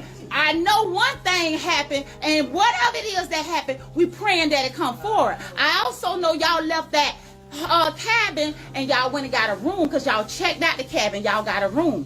Then you said that you left the room and you went to Papa John's Pizza. Guess what? We been there too. The detective said you've been to Papa John's Pizza. And guess what? The Davis family did their own investigation. When they hit Gainesville, you best believe they just told Gainesville streets down for answers. I didn't tell y'all this because my live went dead the last time. It was a homeless man under a bridge. Under that same bridge, they found my nephew body at. Let me tell you, say it again, brother. The pizza on the ground flew out the box. The chicken wings has flew out the box. So he went to the hotel to check in on camera. He went to the Papa John's pizza place on camera. And guess what? Everything was working fine. Everything was working by God Almighty power. All bones, all limbs, nothing fractured in his head. He left the Papa John's people. But when he got out that car. When he got out that car. And guess what? Papa John's and the bridge less than 10 minutes apart. So that means, girl, that rose up and you, as soon as that man got back in the car, you started at the cabin, and after y'all got food, you still on that. You still on that. So between Papa John's and the bridge, something had to happen. And I'm going to tell you, like the homeless man said, by the time he looked over, he barely saw a stagger and he collapsed. So, okay. Damn, them homeless people be good for this shit. They be seeing this shit. Damn, that's crazy, man. That's wild. That's wild, y'all. That's crazy work, bro. Crazy nigga staggered down. Crackheads always seeing some shit. Real shit, man. All right. Back. Under that bridge, something happened. I don't know these people in Gainesville. I know a lady that said to me, and shout out to you, man. I told you, Dr. Quam, to show people in Gainesville. Shout out to them, man. Let's get to it. Let's get past all this. This shit boring me. You said that it's a lot of powerful people you know in Gainesville. Next thing I know, I got a dispatch call saying pedestrian versus sedan. Said a bystander, a vehicle, a passenger. No, this baby, this old. This on my page. A passenger saw pedestrian get hit by a vehicle. They said the caller got out because he was in the middle of the road and caller is blocking pedestrian with their vehicle. Now, why would they be in her Infiniti truck? And guess what? She don't drive. She don't drive. Her ankle broke. And guess what? Miss Lou ain't Lou. Her name Kiara. Miss Lou is a girlfriend to T2. She's not his wife. And I know it's so much mixed up communication on this situation. But it's okay. I'm going to tell you this. The investigators are doing their job heavy. It's wide open. They're going full force because this family ain't letting up. So we're going to let them do their job. We don't know what happened. We know he ain't Humpty Dumpty, but we're going to get to the bottom of it. And we're going to have patience and wait. Yes, everything is moving by God's power. And it's going to be released in the name of Jesus. We speak that for justice. Not even with that being said. So I'm going to leave y'all there because that's what we stuck at right now while they do the investigation. Number 2, why did you transfer the money out of his bank account that he said shared with my sister the day after he was pronounced deceased? Yeah, that's a lot of fishy shit going on right there. That's a lot of fishy shit going on right there, ladies and gentlemen. That is a lot of fishy shit going on. It's just like the timelines is just crazy work of what's going on, like the transferring of the money and ooh after bam and this and that type shit. It's just crazy work. Let's see. At the hospital, my sister and T2 share a bank account. The account is on 0, and it shows the money was transferred to his single account by himself. You got access to his cell phone. You got access to his bank accounts. If you ain't money hungry and desperate and you got all access to everything he got, we ain't worried about no worldly possessions. We screaming justice over here. We want justice over here. It ain't about the money. He got $1 million wardrobe. He got a son. You think we give a darn about a clothes? We would rather have my nephew here. We would rather have my nephew with breath in his body. If you ask me, I'm going to tell you real quick. I said he should have dusty rolled in the car, fired on the shut him out, took the domestic violence charge, and then just bonded out. But he's not that guy. He's not that guy. No, Damn, she want nephew to file off on her, get the charge, and bond out. That's wild. I ain't never heard nobody give no kind of advice like that. Ma'am, you don't even know what happened. Like, sometimes shit just be going on for no reason. We don't be knowing what the fuck they be talking about. But hey, I digress. letting them know he's not that guy. He's not a woman abuser. He ain't gonna put his hand on a woman. But I was thinking every scenario, maybe she didn't do it. And I know one thing for sure. Not only that, let me say this. Let me say to this. She put the account to 0. Yeah. But this is what I want y'all to think about. If all family mourning and all family really going through all kind of anger and emotions, and y'all can hear it in me, and it is real. By my nephew, it's a big deal. By all family members, it's a big deal. But I'm going to say this, and I'm going to say this with everything in me. This woman got the nerve to think she going to come to his funeral? Welcome to Lauderdale. Welcome to Lauderdale. That's the daddy. That's why you think you... He say, welcome to Lauderdale. That's what Shanika and them in. Fort Lauderdale and Miami and shit. Raggedy motherfucking. Come to his funeral? I think you better get a rain check, baby. I think you need a rain check. Because when I tell you, this ain't what you want. Tell her come, she can sit between me and my sister. She can come. Listen, one thing about it, 2 things for sure. That ain't what you want. God ain't even going to allow that. Girl, you ain't got balls like that anyway. So I'm just going to call a spade a spade. All right, sister? I respect that. So let me calm down. Let me calm down. So guess what? We one voice, we one sound. That's all I want to say. And also, before I pass this phone, sister, what you said? Cuz what you said? If the roles were reversed, my nephew would have been booked under the jailhouse. What nothing you could tell them people? Her family members, her mama, he wouldn't have left her. Say that again. He wouldn't have left her. If the roles was reversed, that nigga would have been in booking before he could have even made a step from the gas station to the hospital. But T2 is not that guy. His heart too Lord, good. Miami. He loves her too much. And then for you to show your love, if not any other time, now was the time. Okay, I'm over that, right? I'm over that. I'm over that. Shanika dropped this video and left. I'm over that shit. What did she put that on? Let me see. Remove that. Put me back up top right here. You know what I'm saying?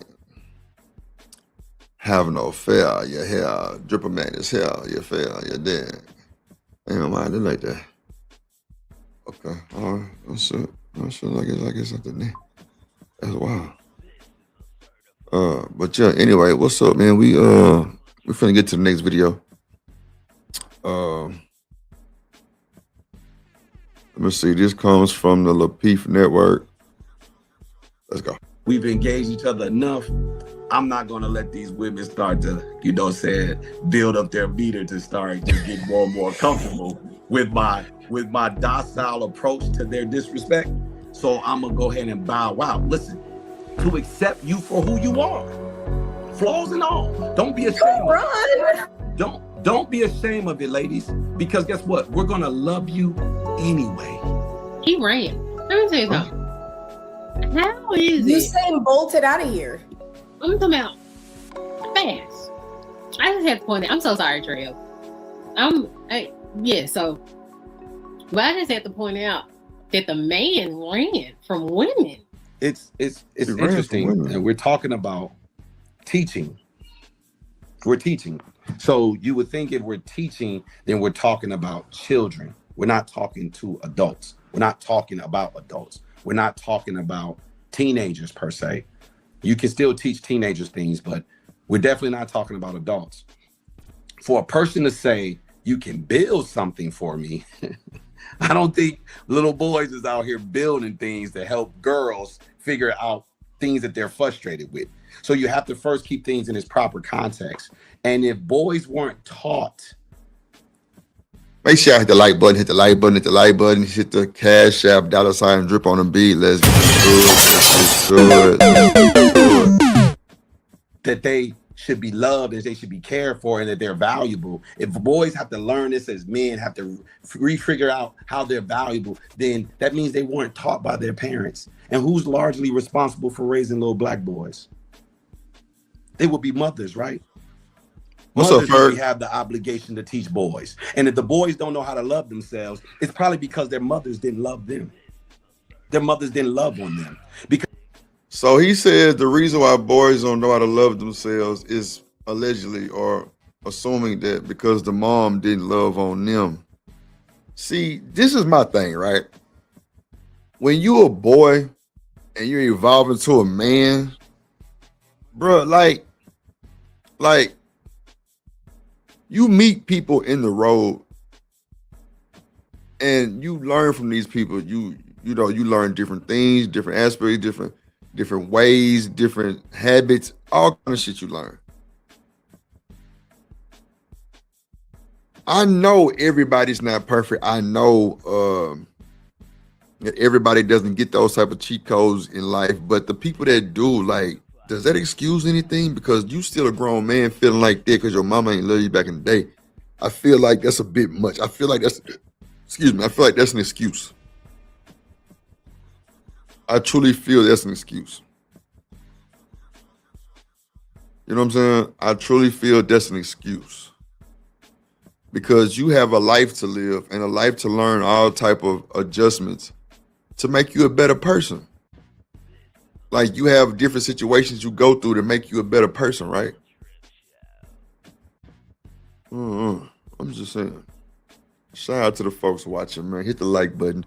Support the show. Tell a friend. Like, comment, share, subscribe. We at the plug now. Make sure y'all tell everybody Drip Nation is at the plug. Let's go. Because if your mother was loving on you, if your mother was a loving person like y'all claim these women are, then why is she neglecting her son and teaching him how to value himself? You know why? Because she's busy perpetuating a problem, teaching him also how to value girls. What?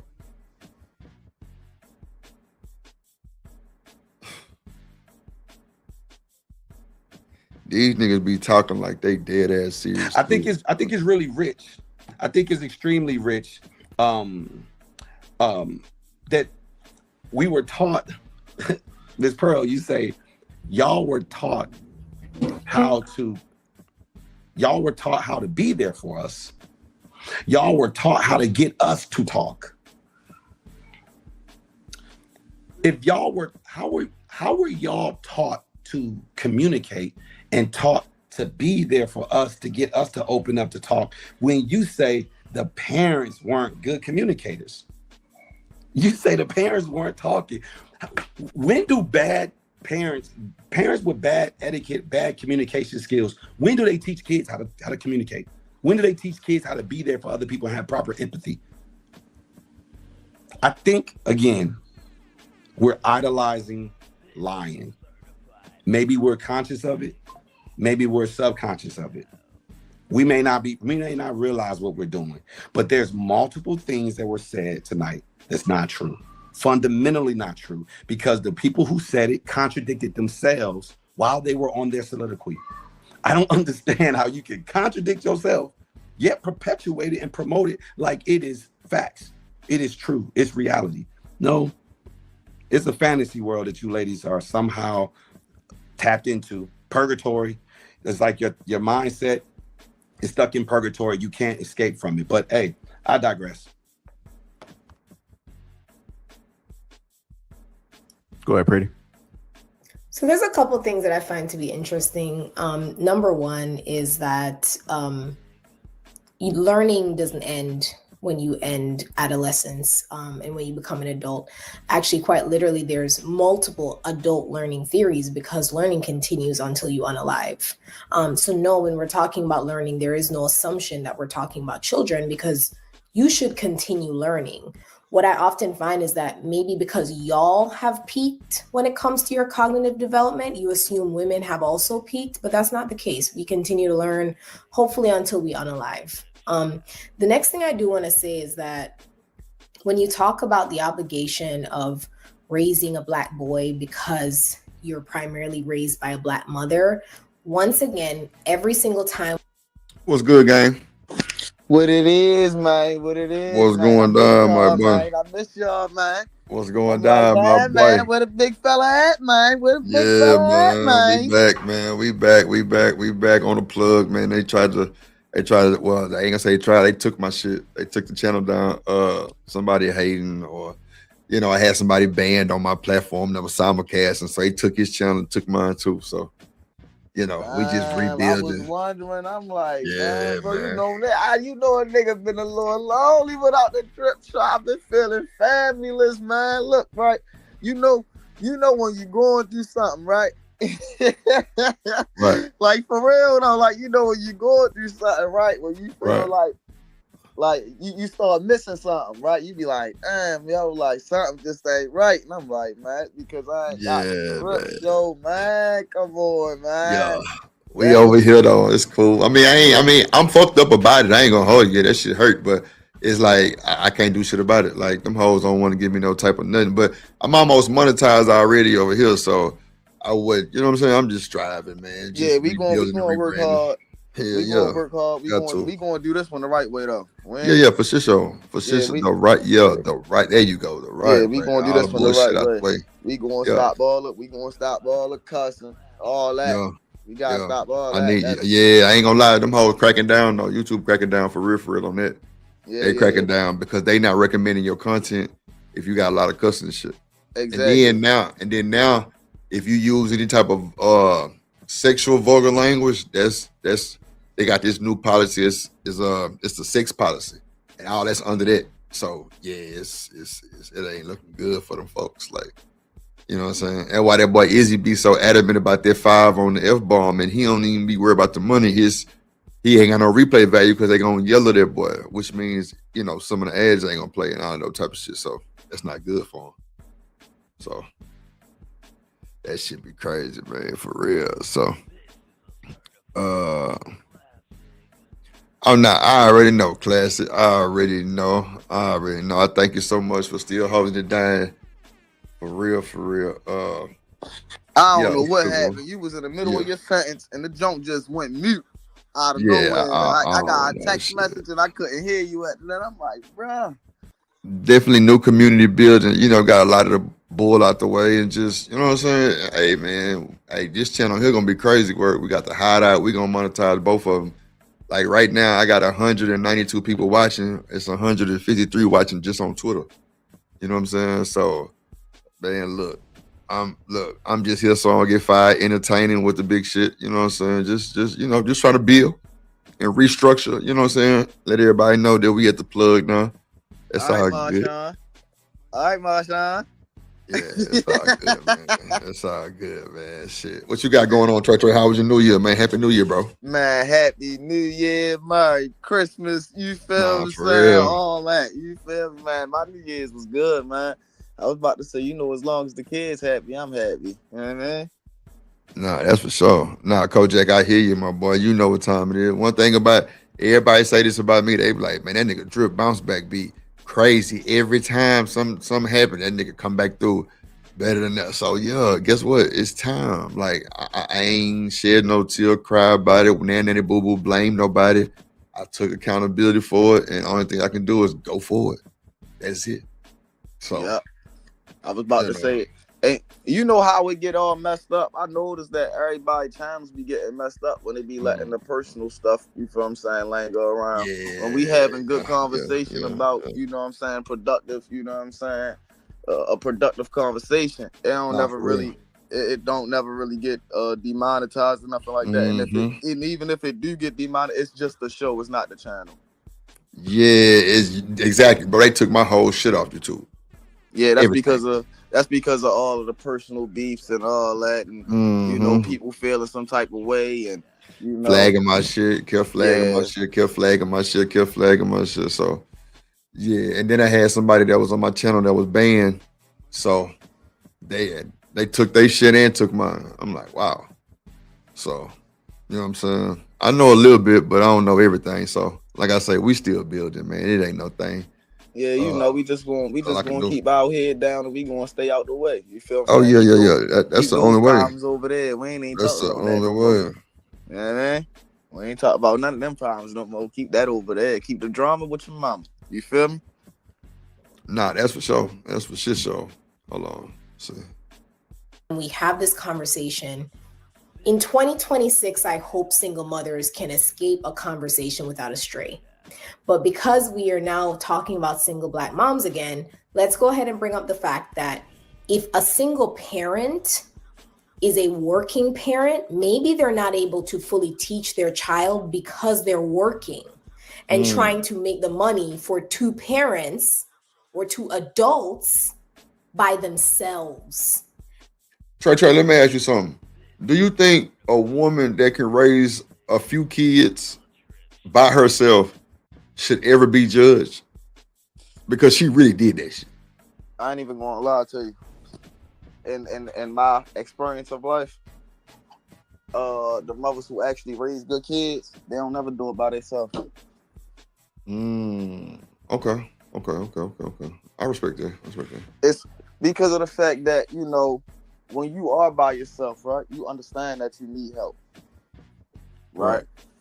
When you don't understand that you need help, that's when you start raising bastard children. You know what I mean? So, you know, it'd be simple things like putting your children in sports programs, you know what I'm saying? Finding them, you know what I'm saying, letting them, you know what I'm saying, like finding them a mentor or something like that, or letting a mentor find them, because that's how I usually go. You don't usually, you know, your parents usually don't find your mentor. It's usually somebody that look at you and be like, yo, I'll help him out. You need some help with him?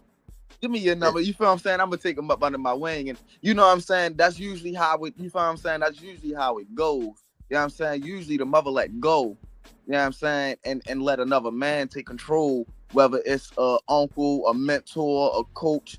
You know what I'm saying? Usually the mother have enough strength to let go and let that child flourish under that male's wing, right? And then just be watching from a bird's eye view. You know what I'm saying? Not to say that it take a lot of strength to do that. You know what I'm saying? Because you used to doing everything by yourself. It do take a lot of strength, but at the same time, you cannot raise a great male as a single mother by yourself. It's damn near impossible. Okay. Cause I know a few that didn't raised, you know. Oh no, we gotta see. Let me see real quick. Hold on. Let's see what they talking about. What y'all think, chat? Y'all think what's up, Furry? Hit the link, Furry. Let's see what Furry. You say they can't do it. Damn. All right. And that is often the issue. If that woman is a single parent, she does not have the support of the other parent. So that absent father and her needing to work to pick up the slack is probably going to be a greater determinant, meaning she has less resources. That has nothing to do with her intentions she intentionally didn't teach him the proper etiquette and the proper things because she wanted to make sure he was going to be taken advantage of by women in society. That is not the case. Oftentimes, a lot of single mothers baby their sons, if anything. They baby them. They will love on their sons. They will make sure their sons feel all of the love and none of the punishment. They're oftentimes a part of that issue. But make no mistake that the majority of times they're not sitting around trying to make sure their sons treat other women so great that they neglect them. That is an asinine statement. And there's nothing that you have to prove that. Well, I'll say this to you, and I don't want to argue with you women tonight. You know, if y'all feel the need to throw insults my direction, you can. I won't respond to them. But we're talking about, it's interesting to me because we're talking about you never stop learning, as if we're talking about learning. We're not talking about learning. So Trey, what would you say about the ones that did hold it down? Like the rare few. The rare few, like I say, the rare few that did hold it down, they are the ones who had enough strength to let go. You feel what I'm saying? All right, so for example, right, Drip, for example, right, say your situation, right? You would categorize, you feel what I'm saying, yourself, you feel what I'm saying, raised by a single mother, right? Right. But you will also realize that she had a strong, like you had a strong male figure in your life, whether you realize it or not. In the life lessons that you had learned along the way, you didn't realize those life lessons until you became an adult. You feel what I'm saying? That was damn near him taking you under his wing, whether you liked it or not. Yeah, I gave bro hell. Right? So, you know what I mean? That's usually how it goes, right? And you, like I say, usually the ones who end up, you feel what I'm saying, back and forth in and out of jail and this, that, and the third be the ones who didn't have enough strength to let go. Okay. I get what you don't get. You don't get LeBrons every day, right? You don't get the LeBrons every day straight out of high school. You know what I'm saying? Usually those LeBrons turn into, you feel what I'm saying, full-fledged criminals. Or, you know what I'm saying, you know, the rare few turn into, you know what I'm saying, you know, a productive society, man. And then you got the other ones that just, you know, they you know what I'm saying, the baby fathers, you feel what I'm saying, until they 35 and their kids grown and now they want to get their shit together.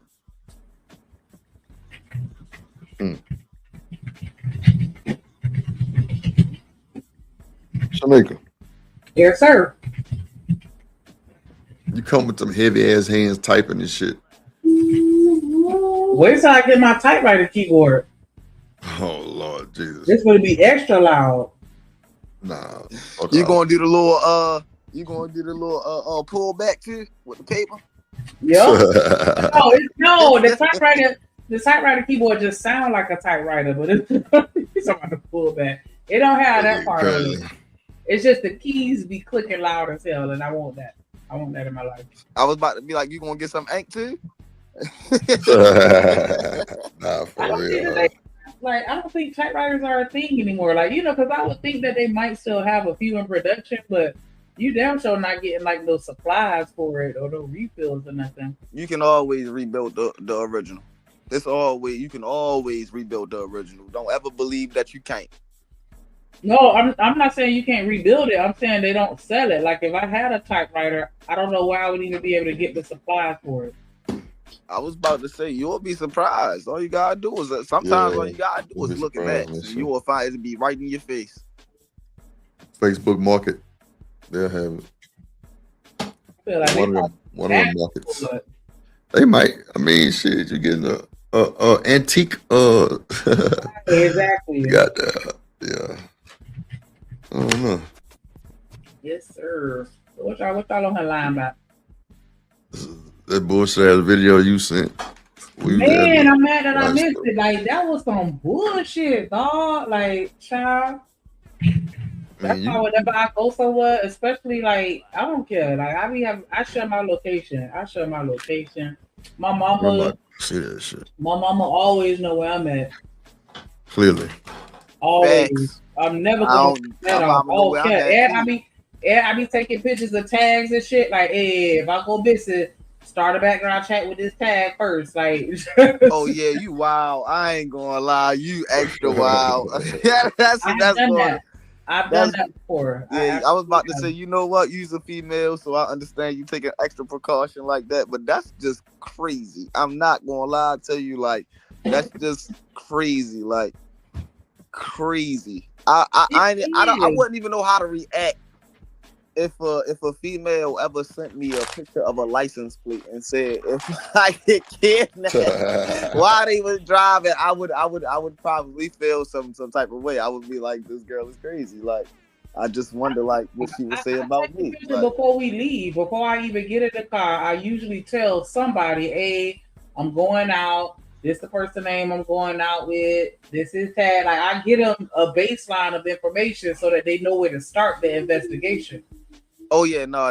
You no. I was about to say no. You doing right. You doing big right, because even you feel what I'm saying. I ain't gonna lie. I be doing the same thing, and I'm a male. Look, I ain't driving. You feel me? We going to her car. You feel me? Go ahead and take a picture of the license plate and send it to you, so I can, just in case I don't show back up, you know where to start. Absolutely. Yeah, I be doing the same thing. I ain't gonna lie. This is Facebook page. This him on YouTube. They call him Trey. Look this nigga up and ask him some questions. No, for real though. That's exactly how you gotta be. You know what I mean? Like, for sure. Man, hey, look, I'm trying to tell you, look, fellas, you ain't doing something right if you can't get picked up. Oh, I'm saying. Shout out to the 200 people watching. You gotta be able to get, you feel what I'm saying? Yeah.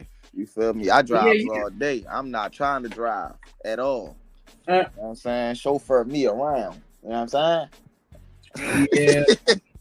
And I know you shouldn't have to always have people in your business like that. But yeah, nowadays you kind of gotta at least tap in with one person. Like those sneaky links, at least one person needs to know that's a sneaky link. Like just in case. You know what I'm saying? I was about to say it don't even really be about that for real. It just be about, you know what I'm saying? Like, all right, so when you on a little dating phase or whatever, you going out with Lottie Dottie and every goddamn body. You don't know this person from Adam and Eve. You feel what I'm saying? You don't know if they got an old grudge. You know what I'm saying? Their people's got an old grudge and they try and set you. You just don't never know what's going on with these people nowadays. So you just got to be a little careful. And you feel what I'm saying? When you in this little dating pool, just let, you know what I'm saying? Let somebody know who you going out with. You know what I'm saying? If you can't get a first and last name, you shouldn't be going out with them. Right. And oh my God, because I was saying that, and I feel like it was Drip that was trying to make me out to be crazy. Because I'm like, nah, I be wanting to know people's real name. Like, and like I have little things that I do to where I will try to get you to show me your actual license. Because yeah, of course. I got the reason why I do that is in the state of Florida, if you are a sexual predator or sexual offender that has been convicted, they put that on your license. And I tell anybody that, but just in case anybody that's watching in Florida, if you fool around with somebody, even if they just your friend, whatever, like, yeah, look at their ID one time, glance at it, because they have it in big red letters. Because it used to be a Florida statute that they print on the license, but they were like, nah, that's too discreet. We want it to be known. They print that shit on your license, and you need to check because you just never know who you be with. At the end of the day, you never know. Listen, let's go for males and females. If you can't get a first and last name and you can't check an ID, you don't need to be out with them at all. They probably most likely underage. They shouldn't be with you. You feel what I'm saying? Something ain't right. You feel what I'm saying? That's all I'm saying. Like, you got to at least know people's names. You know what I'm saying? Yeah, yeah. Like, y'all be creating baby mothers out here and y'all don't even know their name. Yeah. The shit don't ever work out. You ain't know who you was messing with. I had a police officer teach me that lesson the hard way because I used to live in this triplex and my homegirl lived in one. I lived in the middle, and then this D-boy lived in the other one. So it was always a whole bunch of niggas over there. And so like we used to be hanging out, and we'll be at each other's house. Well, not so much my house, but and we'll always be over there at my homegirl house. And then one day something happened. Oh, they made a noise complaint against us, and the cops came out and they were asking questions. There was some young dudes, you know what I'm saying, and they were black, so it was a vibe. And they were like, yeah, what's buddy's name? Because we was telling him like the person that was making all that noise is gone. They were like, well, tell us their name or whatever. And I'm like, I don't know his name. I just know him as black. And he was like, you mean to tell me you got this nigga up in your house where you lay your head and you don't even know his name? All you know is black? if something happened to you, you don't have no kind of information. I was like, damn, you right. So after that, I was like, yeah, nah, you can't be up in my crib or in my personal space if I don't know anything about you. And so yeah, I will ask to see your ID in a non-obvious way so that I could know what your real name is should something happen.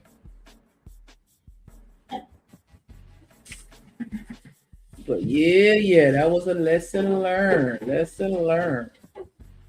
Gonna play a little more of this video so I can catch up a little bit. Yeah, I was about to say, oh yeah, I thought I was talking to you the whole time. I was on mute.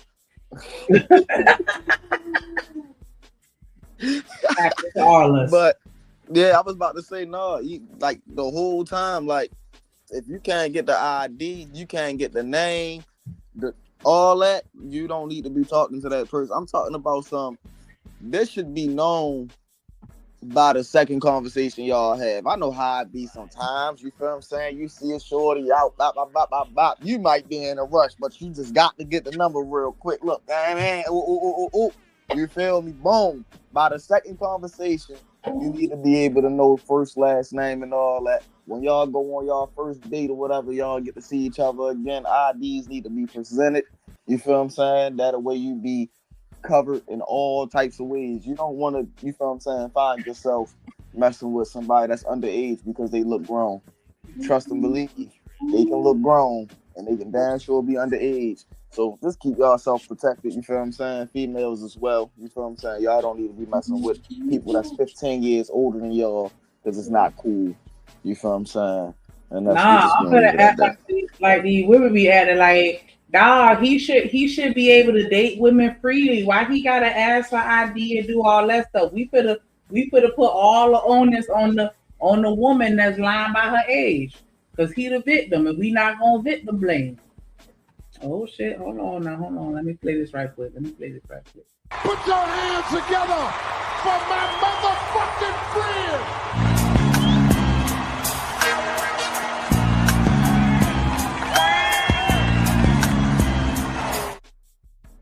What up? Miss Toya in the building. Appreciate you for hitting the panel. What'd you say? I'm sorry. No, I How said you doing? I How you appreciate you doing? for hitting the panel. Appreciate you for coming up. How you doing this evening? Happy New Year. Happy New Year. I'm good. I'm tired. It was a long day. First day back, you know. Yep, first of the month. So what you think about what we were saying? Like, do you ask to see like a driver's license or ID when you meet somebody? I came up here to tell on myself. Ooh. Because I definitely was messing with somebody and I did not know his name because he did not like to be called by his government name. But I can attest to the fact that what you said is true. Like, yo, ask to see the license, because at the very end of the day, at least you'll have that. And so, you know, I ended up finding out his actual name, but not because he told me. Damn, that's crazy. And then they be the main ones that want to get up in your drawers, but you don't like me enough to tell me what your name is. Boy, get up out of here. Yeah, and what I do, Toya, because again, like, you don't want it to be awkward. So usually what I'll do, like, the number one thing, I'm gonna ask you, how old are you? And no matter what age you say, I'm gonna tell you that you lying. Like, nah, ain't no way you 29. Like, whatever it is, I'm gonna tell you lying, and I'm gonna be like, show me your ID, or I don't believe you. And then that's usually how I get them to show me their ID, because they're like, no, for real, this how old I am. See, look, or if they tell me what their name is, or I'll put that same stuff like, nah, you don't look like no Gerald. That ain't your real name. Shut up. Let me see. Like, you know what I'm saying? I'm gonna figure, you know what I'm saying? Find some kind of way. Or if you like out at a bar, they gotta pull their ID out to, you know, show that they 21 or whatever. I'm looking then. Or, you know what I'm saying? Or if you like at a gas station, he's trying to buy some blunts or some shit like that. Like, you know, figure out a way where it's not so awkward. But yeah, I'm telling you, that age one, that's the winner every time. Like whatever you say, I don't believe you. It's a good lead-in to ask other questions too. Yes, but for real, because that whole my name, they call me Red. What your mama call you? Yeah. What's your mama named you? I don't care about none of that. Yeah, don't be telling me that. People swear I be lying when I be telling them my name Trey. Like, yo, your name Trey. They be like, you lying. I'm dead serious. They be like, hell no. They be like, what Trayvon? Trey Marcus, like they always try to put something extra on the back of my name. Like, bro, I'm just Trey. I'm not one of these fake ass Treys out here, man. Yeah, we be wanting to know. So yeah, you gotta get that info. Especially if it's the first date, I need to know that. Like I said, I'll take a picture of your car. I'm gonna take a picture of you, or I'm gonna send them the link to your Facebook page or one of your social media so they know what you look like.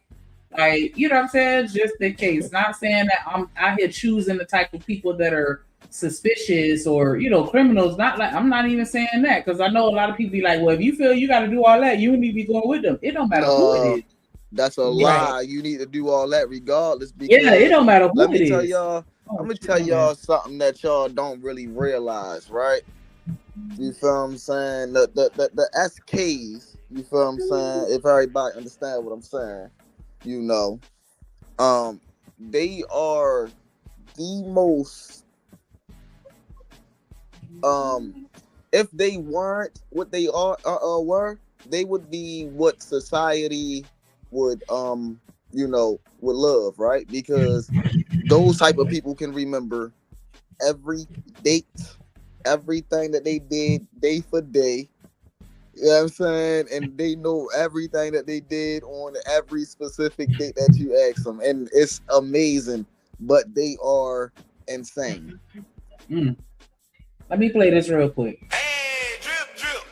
Shout out my guy hustling muscle, let's go drippin' Shanika. Shout out hustling muscle, always hustling for that muscle, right? Hey. Shout out hustling muscle, hey. I love like that.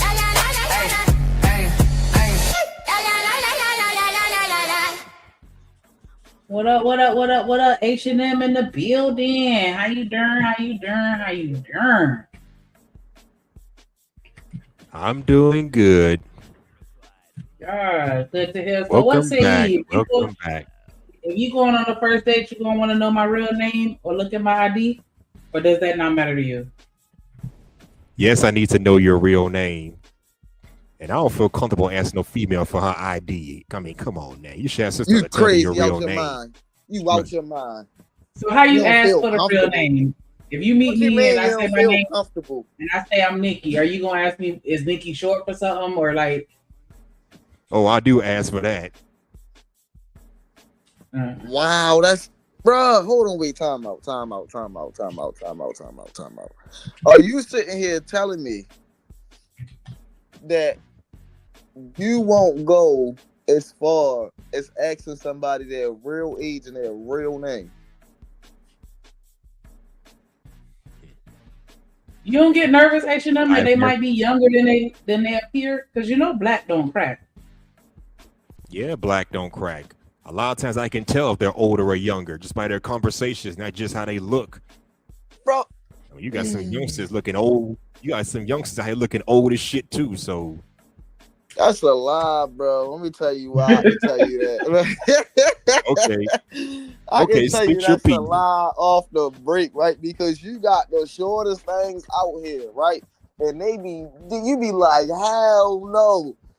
I'm talking about something. They'll be like, yeah, ooh, they'll start talking to you. You be like, yo, Lord, girl, what the hell? They be like, hell no, I'm 25. Like, let me see your ID. They so little and so short and so cute. And it just be like, oh my God, you really 25. Like, yeah, bro, like you really got to ask these questions. Like, bro, stop playing. Like, you ain't about to sit there and tell me that you ain't asking nobody that you thought was a little ass girl when they was a grown ass woman. I haven't had those experiences, but I've seen people like that, so it makes sense. I've seen grown women the size of fifth graders or whatever. Exactly. I was messing with one. That's exactly why I'm sitting there telling you, like, bro, I've like, seen no, people you like got that. to ask these questions. I've seen people like that, so I get where you're coming from. I'm just saying I never had that For real. issue much when I was young. Bro, that's what I'm saying. Like, I got experience out here, bro. Like, I ain't gonna lie to you. Like, bro, like, yeah, like, it get like that. Like, Your you got experience to is ask these valid, questions. sir. Your experience You is had valid to. enough. I get it. And I Now, ain't as far as gonna these lie, girls like, lying about hey, now to be fair, you got these young girls. This been going on for the last 20, 30 years. These bras lying about their ages and shit. That ain't nothing new. They do that shit but just to that's get access to exactly liquor why and you tobacco have products.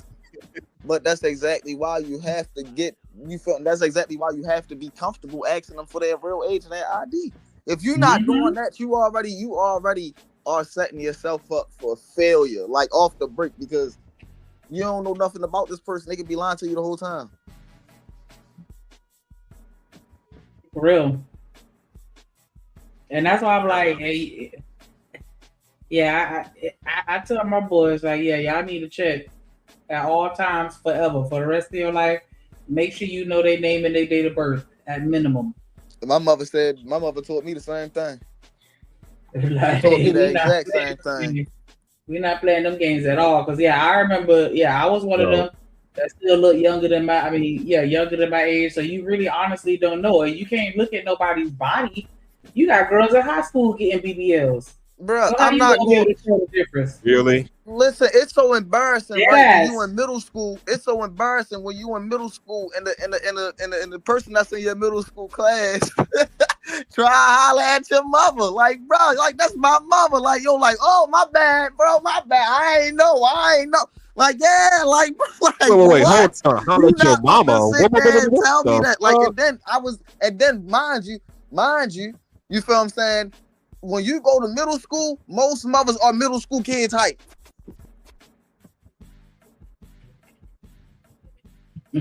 Yeah, that's true. Well, that don't apply to me, but yeah, I definitely with you. Yeah, I'm like, my mom's tall, so I did have my most females are 5'5", 5'3", 5'5", no taller than 5'7". That's the average female.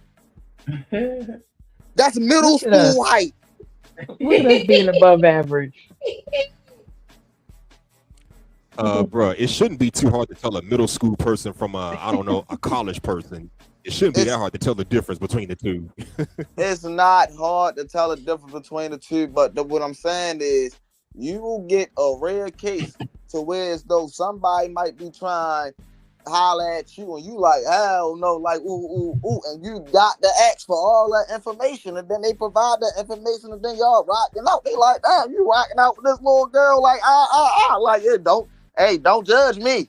You feel what I'm saying? Judge yourself. I know what I'm doing. You know what I'm saying? Like, for real. It be like that. All right. The question is, I ain't going to drop no names.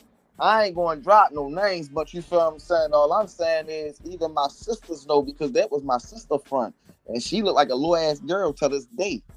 That's a fact. I got a cousin like that. She wore a size 0 her entire life, and like if she doesn't do if she doesn't have an adult hairstyle and the nails and the outfit, like if she put on a book bag and a high school outfit, she looks every bit of 7th grade. I'm talking about some. I'm talking about some. She like 3. She like 2 inches or 3 inches away from dwarf. Yeah. It's a fact. Too. Like, no, bro. Like, what? You not about to sit there and tell me that you ain't like what? Like, how? You know how many women out here that's like that? You crazy. I understand what you're saying. I'm just saying I never had those experiences, but I know they happen because again, I've seen women that look like that. They grown women, but they're the size of middle school kids or elementary school kids. I've seen that many times, but I've never had an issue before. Yeah, it's definitely not the norm. They're not the majority. Really? What, women that are a little younger than their age? So how does the average woman to give up that information? Is the average woman not 5'7", 5'6"?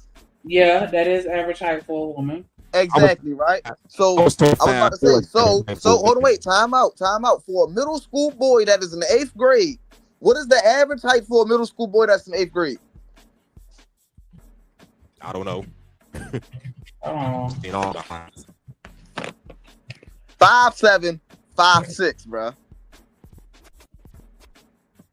Okay. They say anywhere from 4'6" to 5'8". But once you hit 14, 5'4" to 5'8".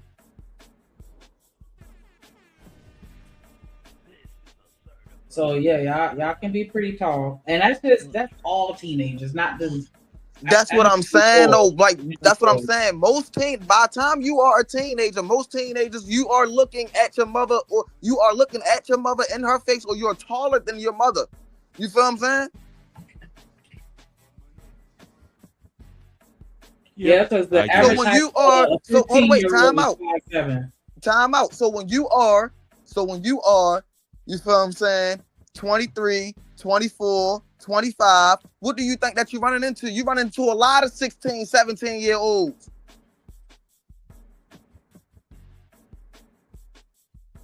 And if you're not asking for an ID, you fooled out here. A little bit. But are they going to show the ID or just walk away like you don't trust me, yada yada yada, and she walks away all offended? That's fine too. You got to, if you don't know how to live with a loss, then you're done. You worried about somebody walking away and rather than protecting yourself? Are you serious? I didn't say all that, man. That's what I'm saying, though.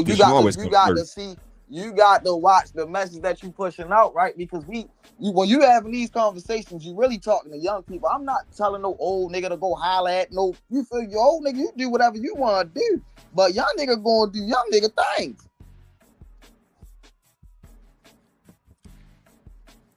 I definitely feel like the younger men in today dating in 2025, you need to be asking for ID for these young women, especially if you're over 18. You absolutely need to make sure that you checking that. Like that should be like normalized at this point. Absolutely. Yeah, and that ain't nothing new, honestly.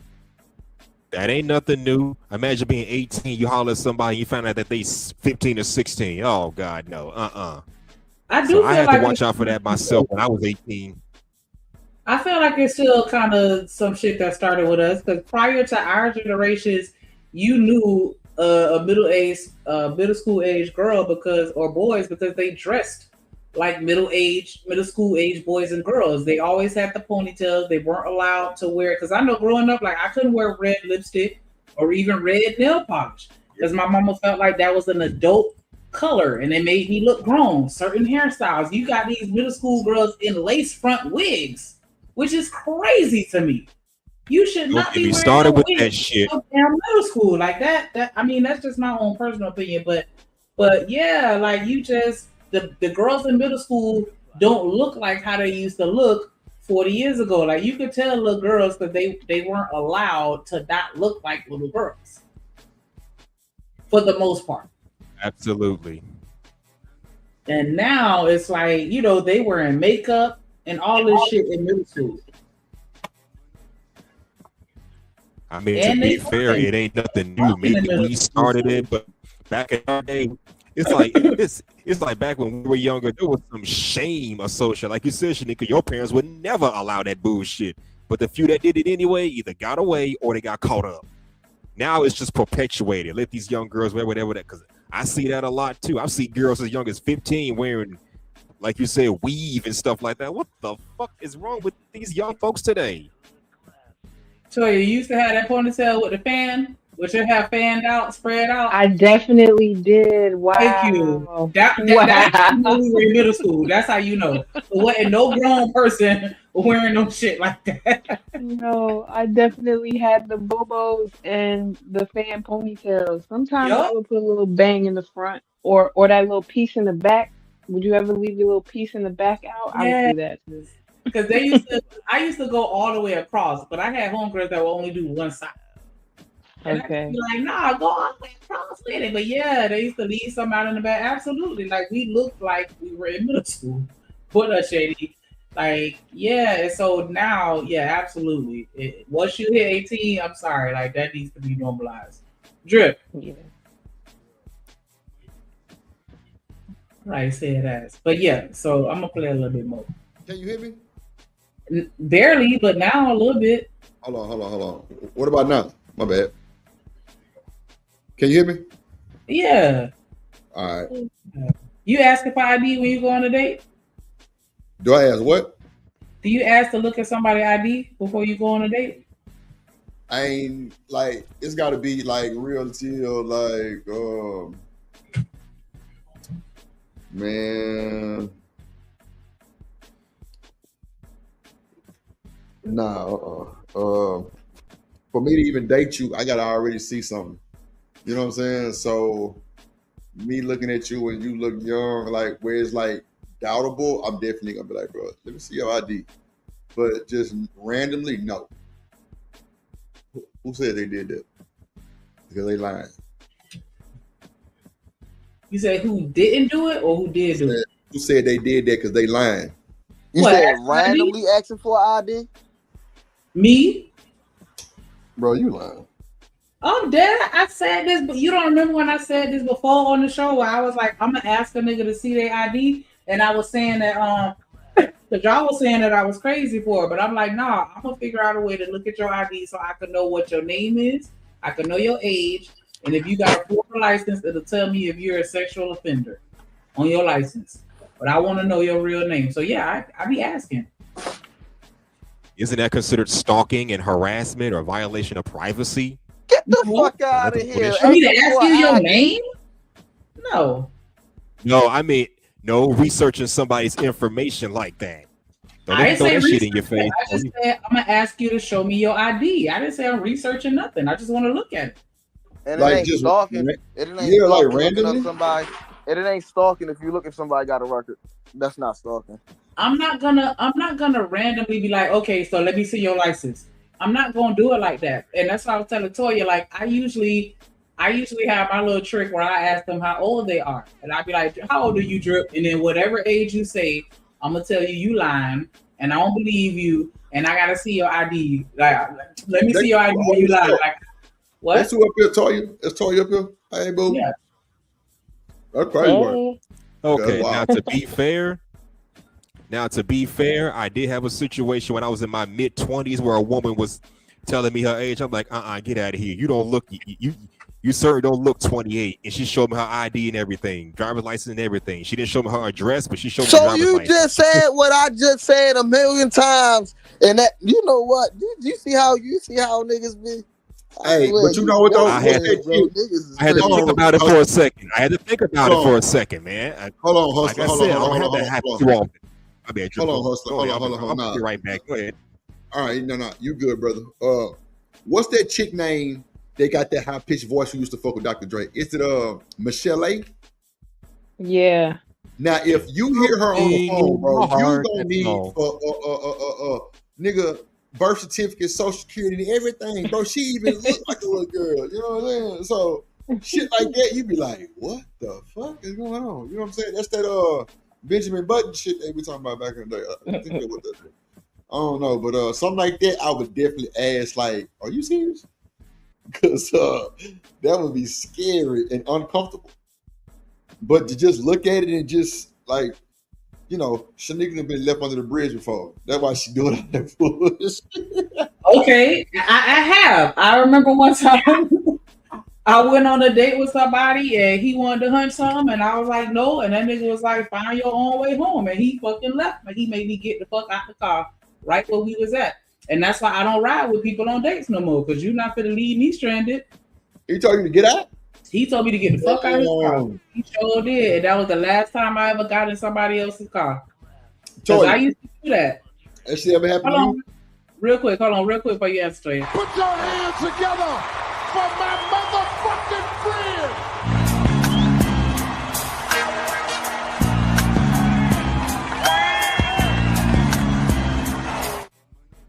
What up, what up, what up, what up, what up, Coach Ferg in the building? How you doing? See, we can't ask Ferg nothing because he a thot, right? So we're gonna leave you and Ferg, motherfucker. I'm gonna say some real shit. What's up, Ferg? Happy New Year. Happy New Year. Happy New Year to y'all, man. And this came over to cuss y'all out for a little bit. Shit. What you think, Ferg, about the whole ID shit, bro? Shit, nigga say shit got put out, my nigga. Come on, man. God damn. Yeah, man. It's unfortunate. What'd you say, the ID stuff? What you talking about? Yeah, if I meet you and I'm like, hey, well, how you doing? Blah blah blah. We chopping it up, and you tell me, and I ask you your name, and you tell me your name Red. I'm not gonna accept that. I need your real name, and if possible, I'm gonna figure out some type of way to look at your ID so I know that that's your name. I mean, I'm cool with that. I used to ask females for their ID. Ooh. No. I would play. I wouldn't just directly ask, "Let me see your ID." I would be like, I would just find a way to just. How you asking, Coach Ferg? Coach Ferg, I'm trying to figure out how y'all asking, right? But again, usually the conversation goes something like this: how old you is? Man, I'm this age. Fuck out of here, you lying. But again, Trey. That's my move. Your name Red. Yeah, I don't know about that. Red. But again, it's all about age too. Now, y'all 20s, 30s, yeah, they might give you some pushback. But them 40-year-olds, they like, this is my name. You like, your mama named you what? Nah, you. Yeah. And they'll show it. They cover up their information. I wouldn't want to see their address, but. Man, fuck that. But we not worried about the older dating pool. The older dating pool is old anyway. We not worried about got no game, though. We worried about giving these young people guidance in life. You feel what I'm saying? But go back. I'm gonna go back. I'm gonna go back 15, 20 years though. Look, I was single from 1997 to 2013. Yeah, you was an old fool. You feel what I'm saying? Trey. Let me tell you something. I keep telling you. You wish you could have had the life with women as I had. Boy, let me tell you something. Hey, that's why I'm happily married, because I understand what's out there now. But man, you know it's all love, Coach. Man, no. I'm just saying. I don't take no offense to it at all, man, because I see where y'all are. I see how it's both sides playing this I'm scared game. Both sides are, which is unfortunate.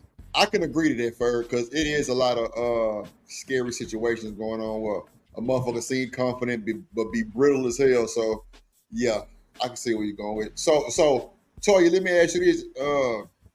I ain't looking at the screen. I don't know if it's up here now, but like, what's the craziest name you've heard? Okay. What's the craziest name you heard somebody tell you what their name was? And you kind of like didn't believe it. Inspiration. Inspiration. See, Toy, why you want to play with Drip right now? Why? I'm serious. Why? I thought you was too legit to quit. I gotta see that for real, because ain't no fucking. How you always spelled that shit? Yeah, you showing me that idea. I'm sorry. Yeah, that was what his mama named him though. Inspiration. It was really his name. Did he inspire you, or was it other way? Not at all. Oh, damn. But if she likes you, it don't matter what your name is. Nah, I mean, come on, Ferg. I know that much. I'm just trying to see them little old crazy names like Cookie and shit like that. Yeah, if you 40 and up, I can kind of believe your name might be Cookie, because people name was Cookie back then. You know what I'm saying? But you ain't finna tell me your name Mercedes and you 17 years old. Or you're like 20. Those are the ones that had those names though. Those like 20 to 28. You got to look at. It was a time when everybody was naming their child after B2K. Every little dude was Deontay, Riante, Yeah, man. You ain't Everybody lying. was B2K naming their kids though. What the nigga named?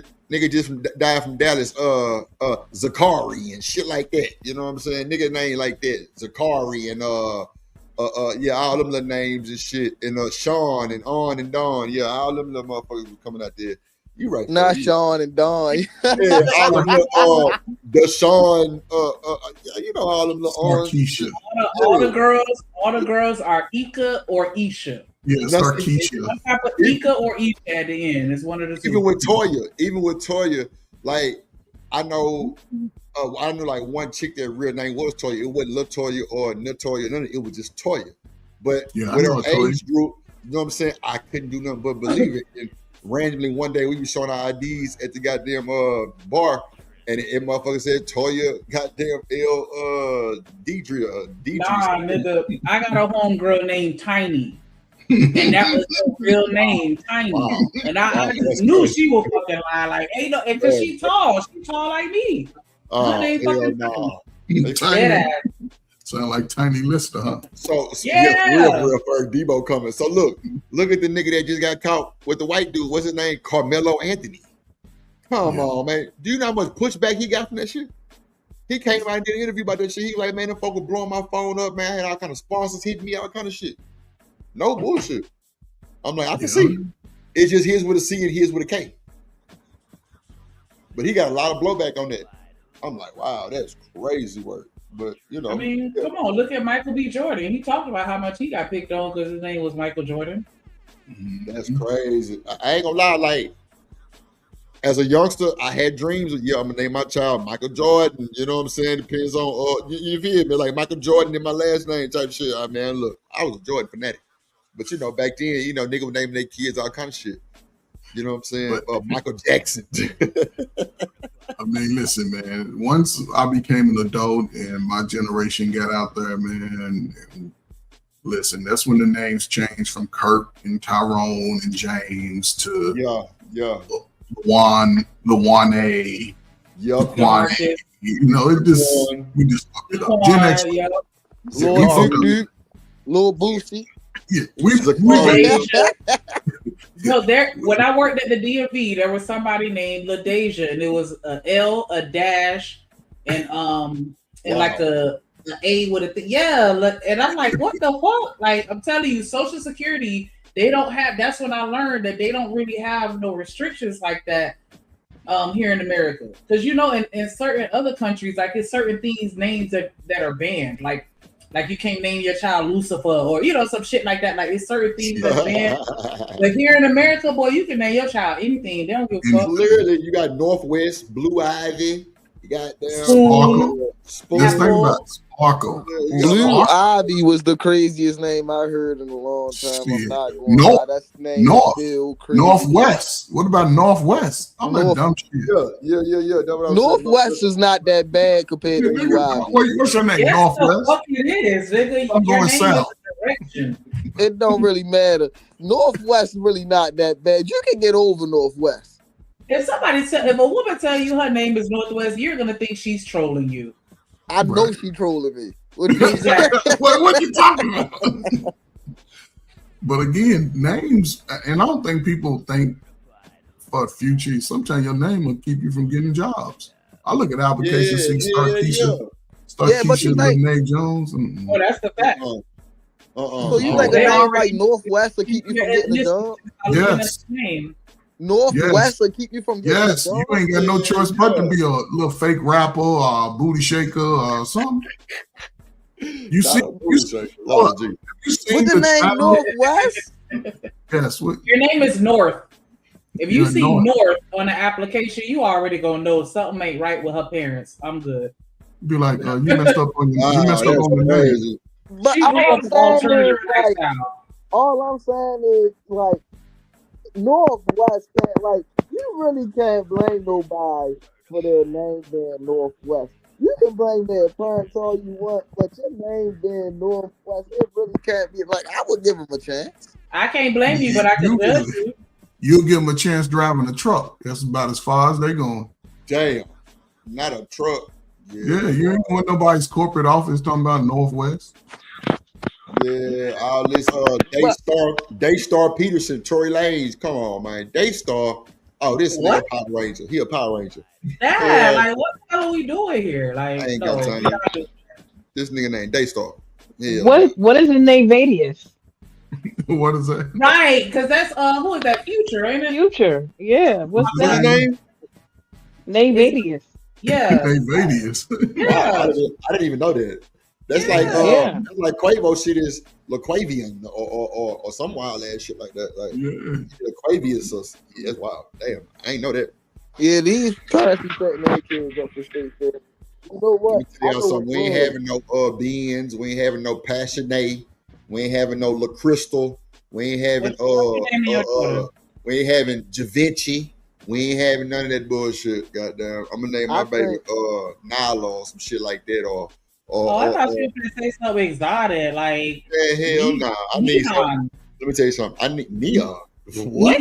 Neon. Bro, fuck you, bro. How about that, bro? You name your child James Zetta. Name your child James Zetta. Nigga say Neon. I think the crack more way too much creativity. The crack. Nah, Trey. Them was the Gen X's with all that crazy ass shit. Siobhan. We messed up the name. Yeah, they fucked it up, man. Indigo. Who in the world decided to name their child Jamal? Jamal? No, Jamal. Jamal. Jamal. Not Jamal. Jamal. Some people named Christmas. Nah, for real. Some people named Christmas. Yep. Storm. River. Indigo. Storm You ain't know bad. what name? You know what name get on my nerves? Storm is a girl ain't bad. I ain't gonna lie. Storm is a girl, especially if she bad. Oh my god. Oh my god. The only thing I'm gonna think about is X-Man. I swear to God. I'm with you on that. Name your daughter Stormisha. What'd you say, Trust? I love us for real, but when we started turning James backwards and naming our boy Samaj, I'm just like, can we please? Nevaeh. Yeah, that one too. Everybody was Nevaeh. Come on, man. Everybody was Aya. Like, why you gotta be heaven backwards? Yup. Oh, you know what? That was a bad one too. It was a run where everybody was heaven too. It was a long Bomb, one. we talked about your children's names. That was crazy work. Heaven was wild. Everybody's child name was Heaven. Hell no. Ladarius. Sadiq was a long one. Everybody was using Sadiq. Goddamn Sidney. Jamarcus. All of those wild. Come on, man. And if y'all baby name, don't mind me. I'm just talking shit really on cool. I got cousin named Jamarcus. But I'm leaving that. I'm telling you, when they stopped giving pets, when they started giving pets human names, that's when everything got fucked up. Say, my grandma dogs ain't called Fido no more. Nah, why the dog name? You know what I'm saying? Like Henry or the, like I don't like that shit. That's what I don't like. No. Shanique. My motherfucking grandma dog name is Sir George. That's a fact. I don't like that shit. No, Fido. Whatever happened to that? No, that nigga name was Sir George on my mama. What happened to Whiskers? Sir George on my mama. Hell yeah. Our Rottweiler name was Bootleg. I named it Bootleg. See, mine was Roscoe. See, my male dog was named Roscoe, and my girl name was Diamond, which was kind of, on some Players Club shit, really on the cool. But that Roscoe was still. But yeah, all them names was Passion. Come on, man. How many times you talk to a chick named Diamond, Passion? Diamond for sure. Oh my god. Diamond everywhere. I'm so fucking sick of diamonds. Come on. Diamond everywhere. Lucretia, Larisha. Goddamn, yeah, it was a lot of them Isas, man. Goddamn. I don't know how we got down this rabbit hole, sugar boy, but yeah, like and it's so funny because I kind of want to get a dog just to give him like a ratchet dog name like Jabarkis. Jabarkis. What? Yes. That's why your ass don't need no goddamn dog. I'm not gonna lie. That's a hard dog name. I'm not gonna lie. That is a hard dog name. That dog gonna have problems. Yeah. That man Jamarcus is gonna be crazy. He probably right. That's what I'm saying. Like we supposed to mix it up, but still make it a dog name. Like if I hear it, I should know it's a dog. not thinking that it's an actual person. Like, but I'm saying, like, when we started shifting that shit, that's when everything just went awry. So not a woman named Frederick. Child, the way that understand nowadays, the dog is the child. Yeah. The dog is the child. Like, the dog is taken care of better than the children. They get their personal nail days. You know what I'm saying? You know, the vet costs about $1,000. You know what I'm saying? They be having about 3 of them little ugly little non-protectors. That's what I like to call them. Lap dogs and shit. Yeah, I don't understand it. Like, how you gonna have that little old dog and somebody run in your house, the dog run on you? What? Worse than see a dude walking one of them little bitty Shih Tzus. Nigga, you 6'6". You go out Come on. I say, hold on, Ferg. Let me tell you something.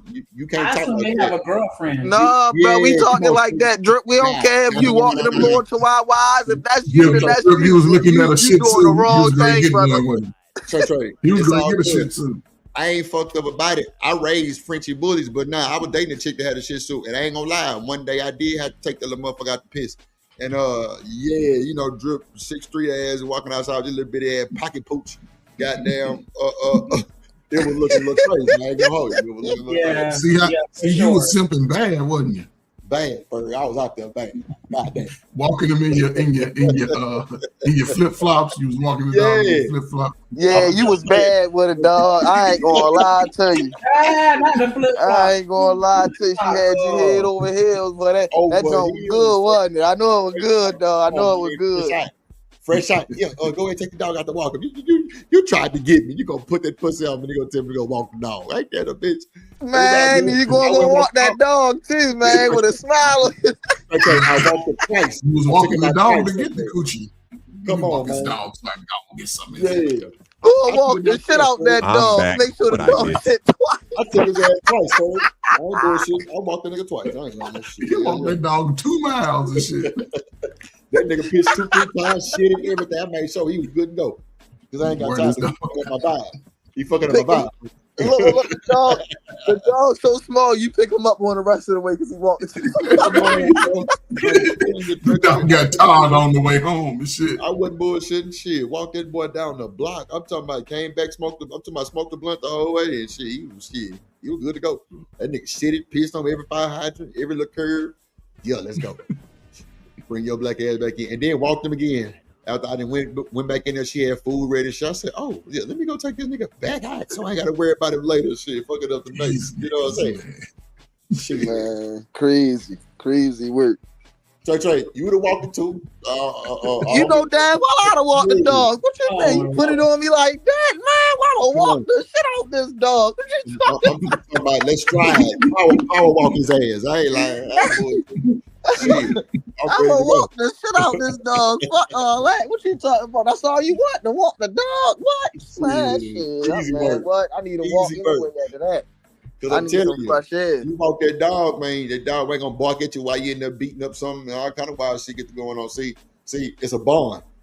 Yeah. That motherfucker name was Pepsi. I remember like it was yesterday. Dog name was Pepsi. Shit, me and Shit was all on your back, Drip, while you was over. Dog all on your back and shit.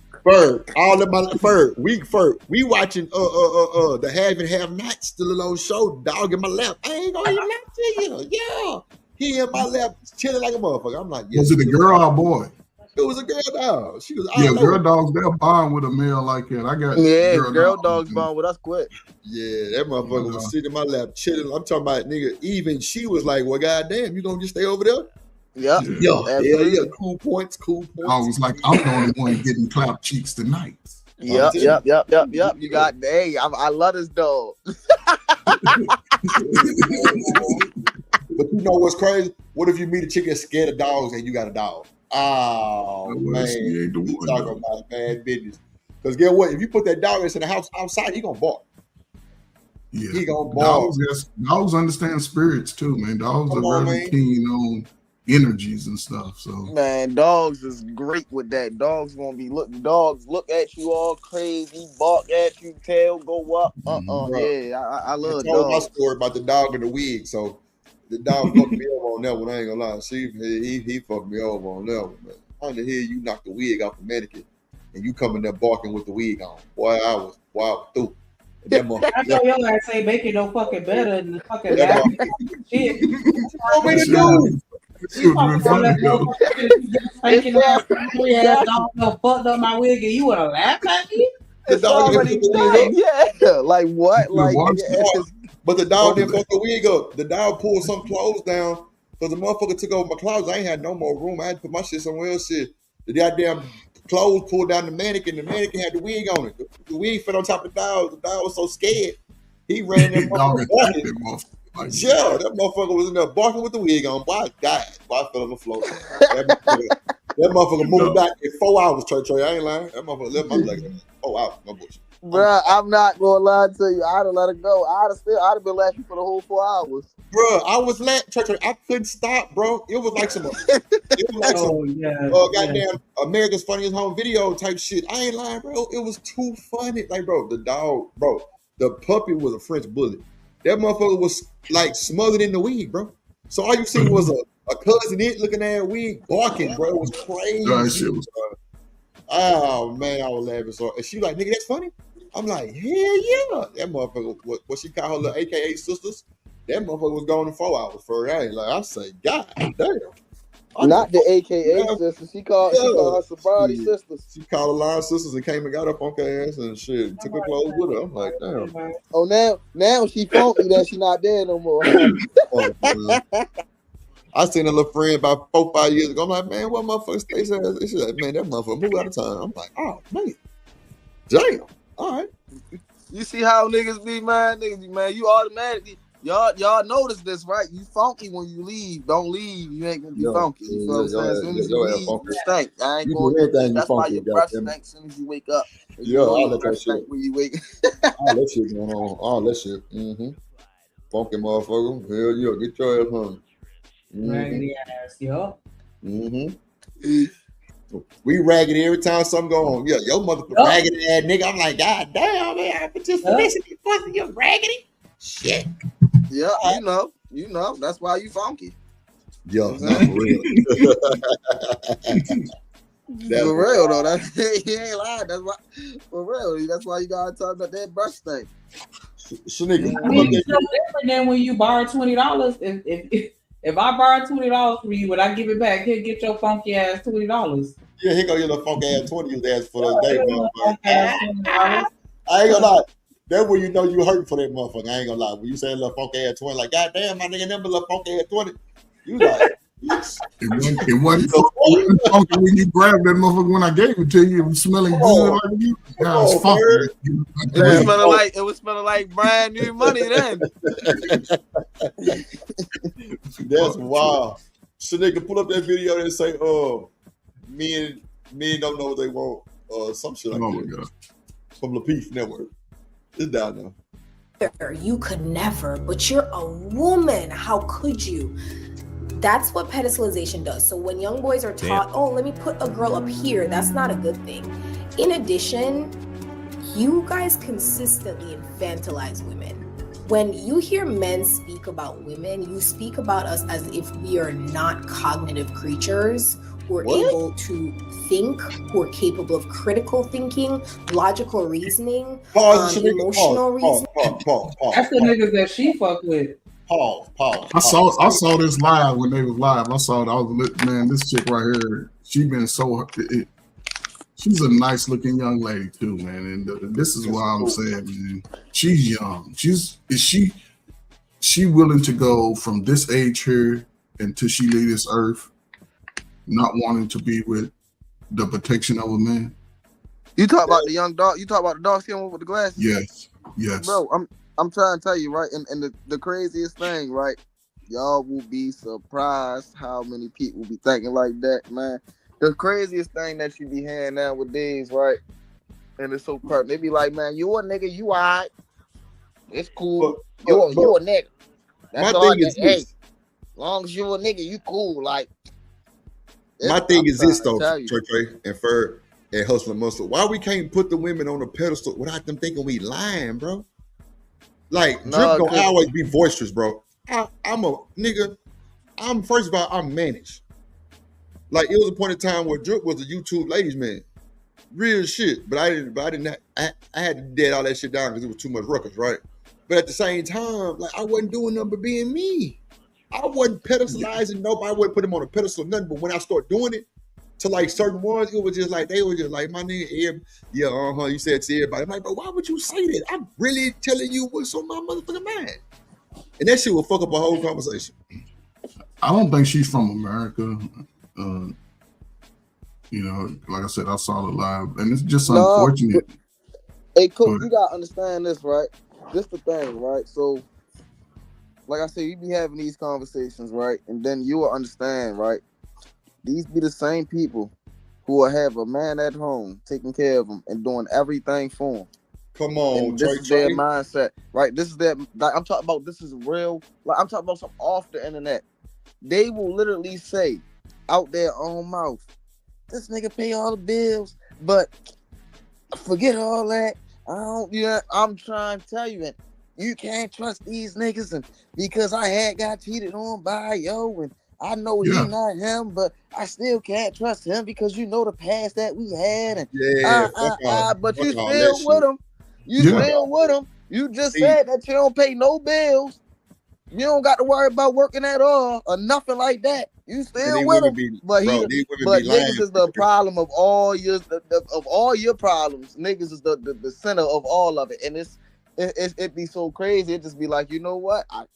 Hey, it is what it is. I'm trying to tell you. Hurt people. It's just sickening. That's why like I got a liking to Tory because that day she came up here and told her story about making this nigga some chicken she ain't never made before. She was like, man, I ain't know what I was doing, but I got in that motherfucking Google some shit and I made that shit happen. Like that shit rung a bell in my head and ever since then, it's like this motherfucker here down, she cool. Like for real, like other motherfuckers would lie, yeah, man, I whipped it up for that nigga, that shit was nasty as fuck. But she was just like, man, I ain't never, I don't know what it was, Toya. I think it was some type of chicken breast. It was something that we were talking about. I think it was leg quarters. I think that's what it was. There you go. She was like, man, I Googled some shit. I got that motherfucker made that shit. It was the best thing I ever had. I'm like, yeah. Like, no excuses. It was just, she got straight to it. So, like, that shit stuck with me. I'm like, damn. See, we need more like it that's confident like that, that's willing to do. Everybody want that handout or they want it delivered on hot goddamn meat celery. Like, nah. Like, get your ass in that motherfucker and figure out how to do it. And I'm sure Shanika the same way, because she out trying to figure out the goddamn restaurant recipe so she can make it at home. So, you know, she frugal. This the thing. Like, she didn't know, and admit she didn't know. Yeah, go ahead. Hey, Drip, this the thing, though, right? For the most part, from what I know and from what I encounter, a lot of males know how to cook. Mm-hmm. A hell of a lot of us know how to cook, right? Mm-hmm.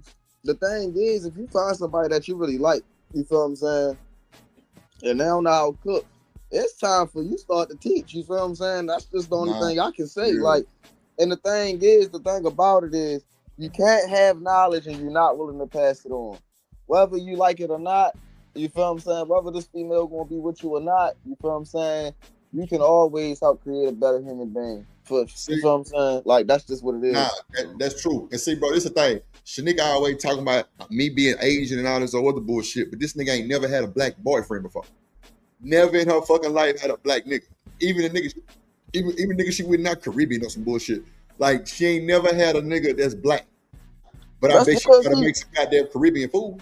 That's because she ain't like us. It's all good, you know. She ain't like us. You know what I'm saying? She wear a size 12 shoe, and she's 6'2", and it's going hard to get a nigga to rub them 12s. Right here. Yeah. You said what? You said you can hear. I can hear you. Like I'm here. Y'all talking about me like I ain't even here. Nigga, I don't. We was making sure that you was here. That way we that way. Ain't nobody had to. You know what I'm saying? They lying. I ain't give a fuck. You feel me? Yeah, I was about to say we had to make sure you was here. That way you made sure you can hear it from the horse's mouth instead of hearing it from somebody somewhere else. You get all the details right here and there. And the best part about it, you can rewind it back just to get everything that you need. So you know you heard what the fuck Drip said. You motherfucker, you ain't never had no goddamn black boyfriend. You always dating outside your race. So yeah, use a little old Teletubby too. But listen, thing though, I bet Shanika know how to make all them weird ass dishes though. She had to figure it out. There probably was a goddamn whole process of its own. I mean, Shanika, am I lying? I mean, I don't know. I could be So, lying. girl, what you saying? You want her to make you some egg rolls and some sweet and sour Hell chicken? yeah! Egg rolls. I need that. I make the egg roll. I make the egg roll. She know how I to make need egg that, yeah. rolls. And then while you at it, I need some beef and broccoli. I like lo mein. Lo mein noodle, lo mein. Okay, and what's your drink of choice? Because I know how to make that too. I'm a bartender. What you mean? Oh, I don't drink no more. So all I need is a cranberry juice and I water. got some Angostura bitters in my cabinet right now. Yeah, all I need is a cranberry juice and a water. I don't drink no more though. I don't do no alcoholic beverages. You feel what I'm saying? That's good shit, man. Hey, Dub. What's up, Dub? I'm cool with apple cider. You feel what I'm saying? No, real shit. Hell yeah. Go ahead and cut the fat on that bitch. There you go. I see you. I see you, smart man. I see you. You know Trey, what I if you found? really want to live life, go to Trader Joe's and get you some sparkling apple cider. Sparkling. Nah, that's some new shit. I ain't heard of sparkling kind yet. I just had the sparkling apple cider from. I just went to Food Line and got me the sparkling apple cider. You know what I'm saying? It ain't that hard to go find that. It ain't. Y'all know what I found out? Turned my wife on. What's that? Her watching me eat the food she cooked. Well, Ferg, she want to see your face expressions because you know they don't think we gonna tell them the truth because they cooking it, right? They, you know, some niggas don't like hurting women's feelings like that. We be like, yeah, this shit good, baby. Be like Martin, but you know, throw that shit across the room somewhere. But yeah, she get to dancing and shit. And I'm like, can I eat?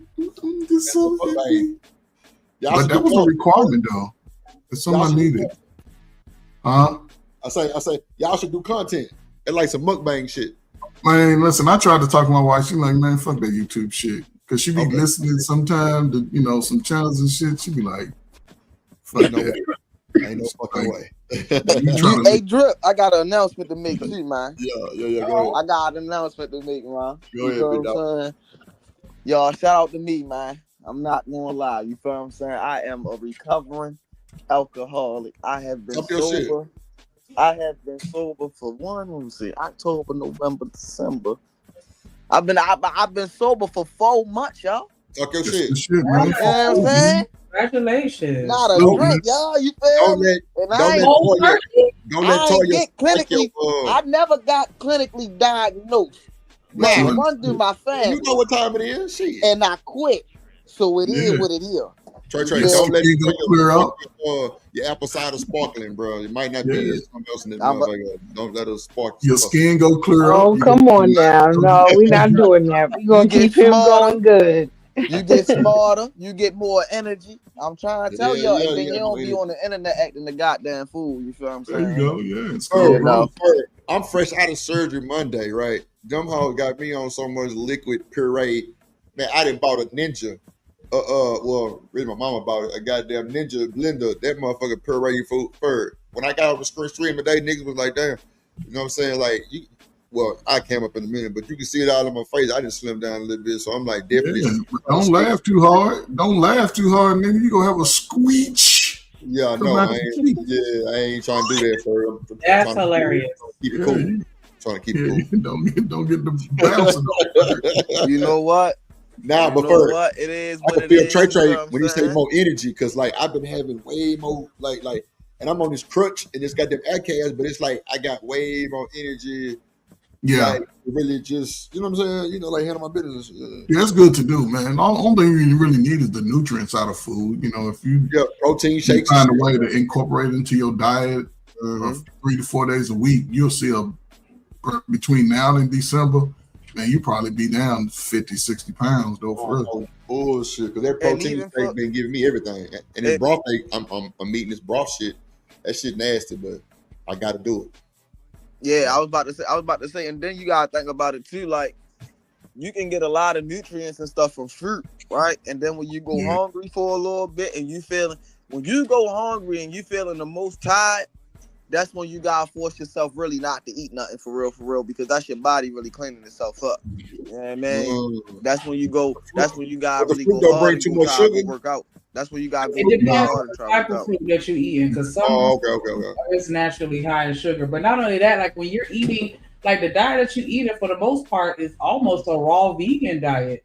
Your body is just soaking them nutrients up because the shit is already pureed. It don't have to break it down. None of that. It's just for to soak all that shit up. So it's better for you. Like Ferg said, your skin for the clear, your GI tract for the clear.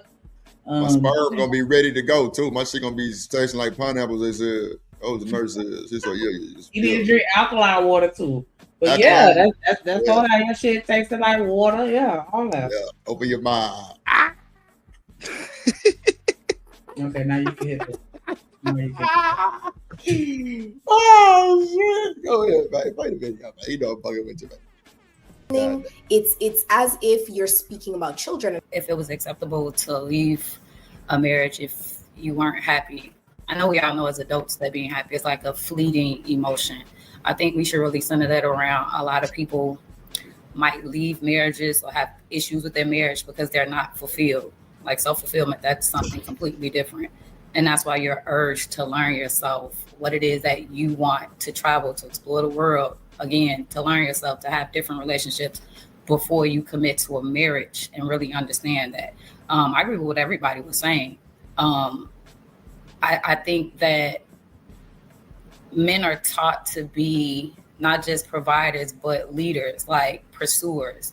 And when you are saying like, you guys are going out, getting particular type of gifts, that's more like the physical aspects. We as women, when we're taught, it's more like emotional, how to be there for you guys mentally, how to try to get you guys to talk, to have conversations. And I mean, that could be different in everybody else's household, but we're not taught necessarily to go out and get you guys the gifts. It's kind of awkward. Not to get them for you, but almost like your responses to that. It's like, I'm supposed to be getting the gifts.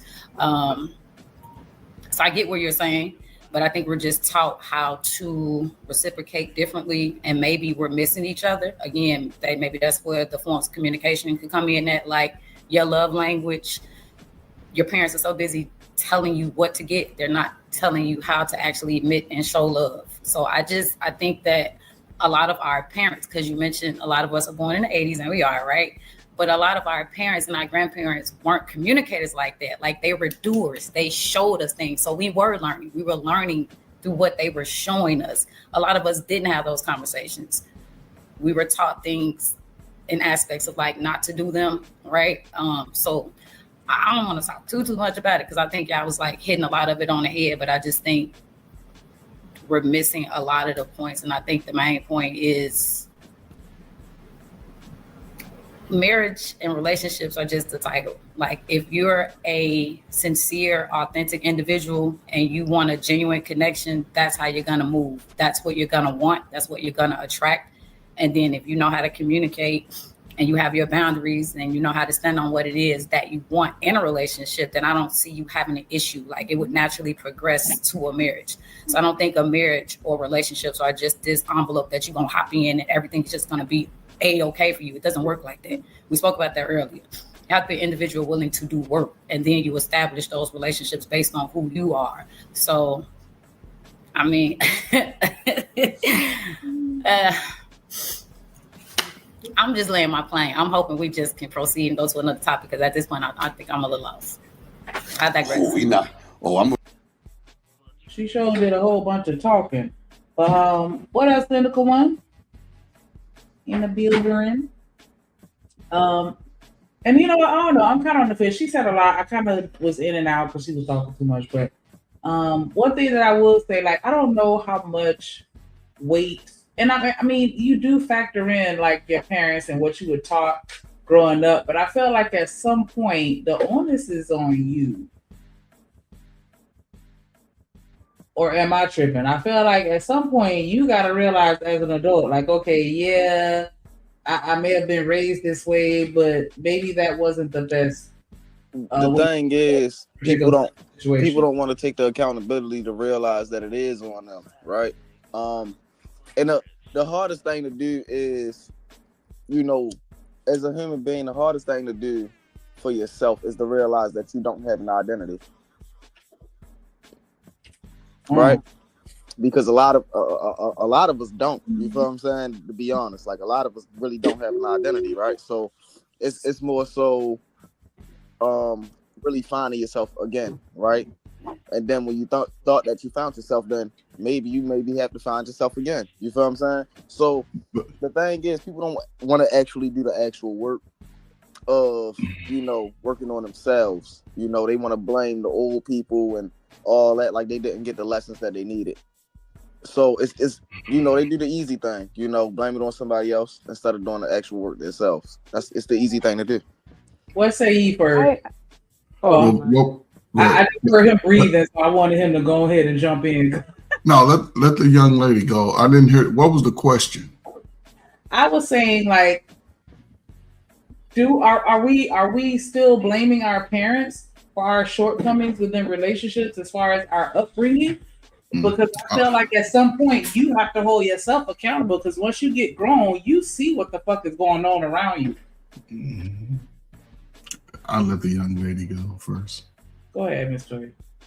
I was just gonna say, I think both of y'all are right. I think two things can be true. It's like everything has a root, and I say this a lot because I'm guilty of always telling people I'm an only child, and I'm far from being a child.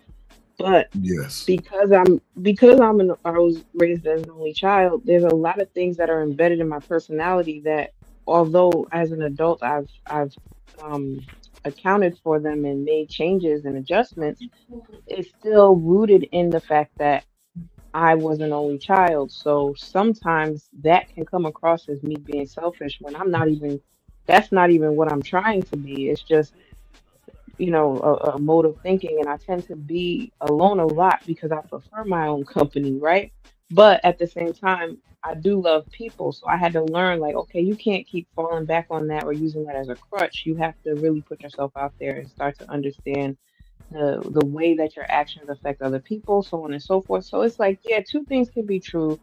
You can have a lot of your who you are informed by the people you come from, but then you also have to take the reins and start to shift that in your favor.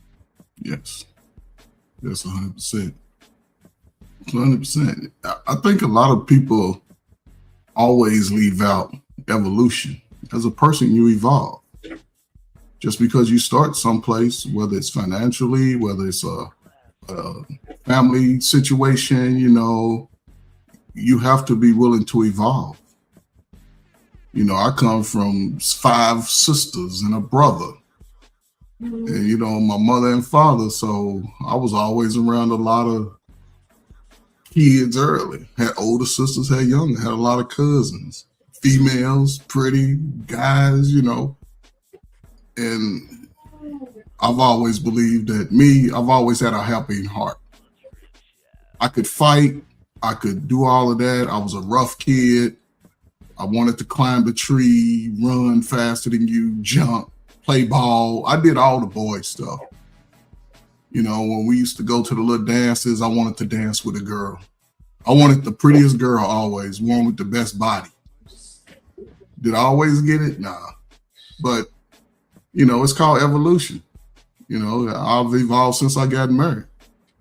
That's why when I come here, I listen to guys' stories as it pertains to the sisters. I'm like, nah, he ain't really experienced that every time he go outside. Maybe once or twice. But as far as every woman you meet ain't giving you no play, your ass either stink, you musty, you're introvert, you ain't got no really personality, you're overweight. It's a lot of things that, I ain't gonna say it's a lot, but you can compartmentalize it though. It's something about you, it's not the people that you engage with in life. Because we all went to elementary school and was around girls and boys. I don't know. You hit it on the head when you said no personality. That's where you hit it on the head, right? And a lot of people don't want to admit that they have no personality, right? That's what I meant by people don't have no identity, right? But Trey, people have, listen, somebody might have had personality when they was younger, but then when they got their heart broke, because niggas would carry a heartbreak for the rest of their life. But that's the thing though, right? That's the thing, right? When I said that they refuse to do the hard thing, right? It's easy to blame what you you know, it's easy to blame your parents. It's easy to blame the older folks. They didn't teach me this, and they didn't teach me that, right? Instead of doing the hard work and understanding that, you know, you are actually hurt. You probably still are hurt. You feel what I'm saying? And instead of doing the hard work and figuring it out, you just blame it on you just do the easy thing, blame it on somebody else, find somebody else to mess with, and then go through the cycle all over again. And Trey, you're right. And that's why when I work with a lot of young people, man, I'm talking about, I work with people y'all age, 10 years younger. I work with y'all kids' age for the last 30 years when it was the worst. When they told me in my generation, Gen X, that 1 in 4 y'all go make it, the other 3 y'all gonna be caught up on some bullshit. But despite that, people still work through it. And now that most of us on YouTube are on the other side of the bullshit in our life, is all I'm saying. We all got a story about a hurt family member, a relative, a girl, a boy. Somebody hurt your feelings or hurt your heart. And then another thing too, that you feel what I'm saying, a lot of people living in fear. That's another thing too. Fear of what? Fear getting their heart broke again. Hold up. But Trey, let's take it away from a opposite sex. A lot of people are fear of something new. I mean, a lot of people hold themselves back from gaining new knowledge, from putting themselves in a better living condition, a better, I guess a physical condition. A lot of people, they know the information is too, they can read that shit. There's some people that can read a book and won't walk around the block. The thing about that is, right, we got way too comfortable, right, as a whole, right? No, because not as a whole. This is on everybody, right? As a whole, letting people get too comfortable. Everybody is comfortable. There ain't nobody comfortable. The way people run around, Trey, nobody's comfortable. Everybody is uncomfortable. And that's the problem. And what I mean is a physical sense, right? Because most people, I would say, again, go back from 20, 30, 40. Those are the strongest years of your life, man or woman. No matter what race. Right. And now most people, YouTube has allowed people to sort of see the BS. But here's the thing. From the next 10 years, what are people going to be doing to make sure that they can be another 10 years? Physically, financially, communication-wise, and that entails technology, that entails, then being able to sort of live independently, not based off the dollar.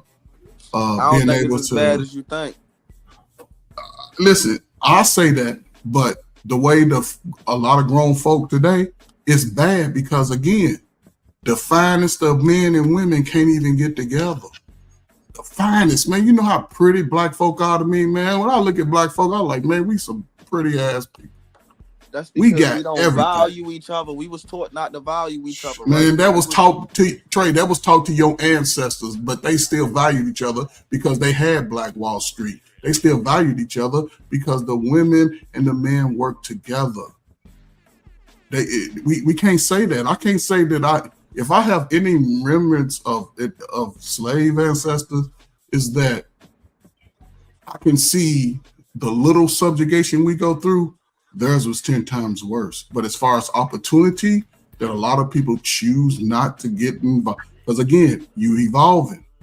You made a hell of a declaration for yourself at a young age, Trey.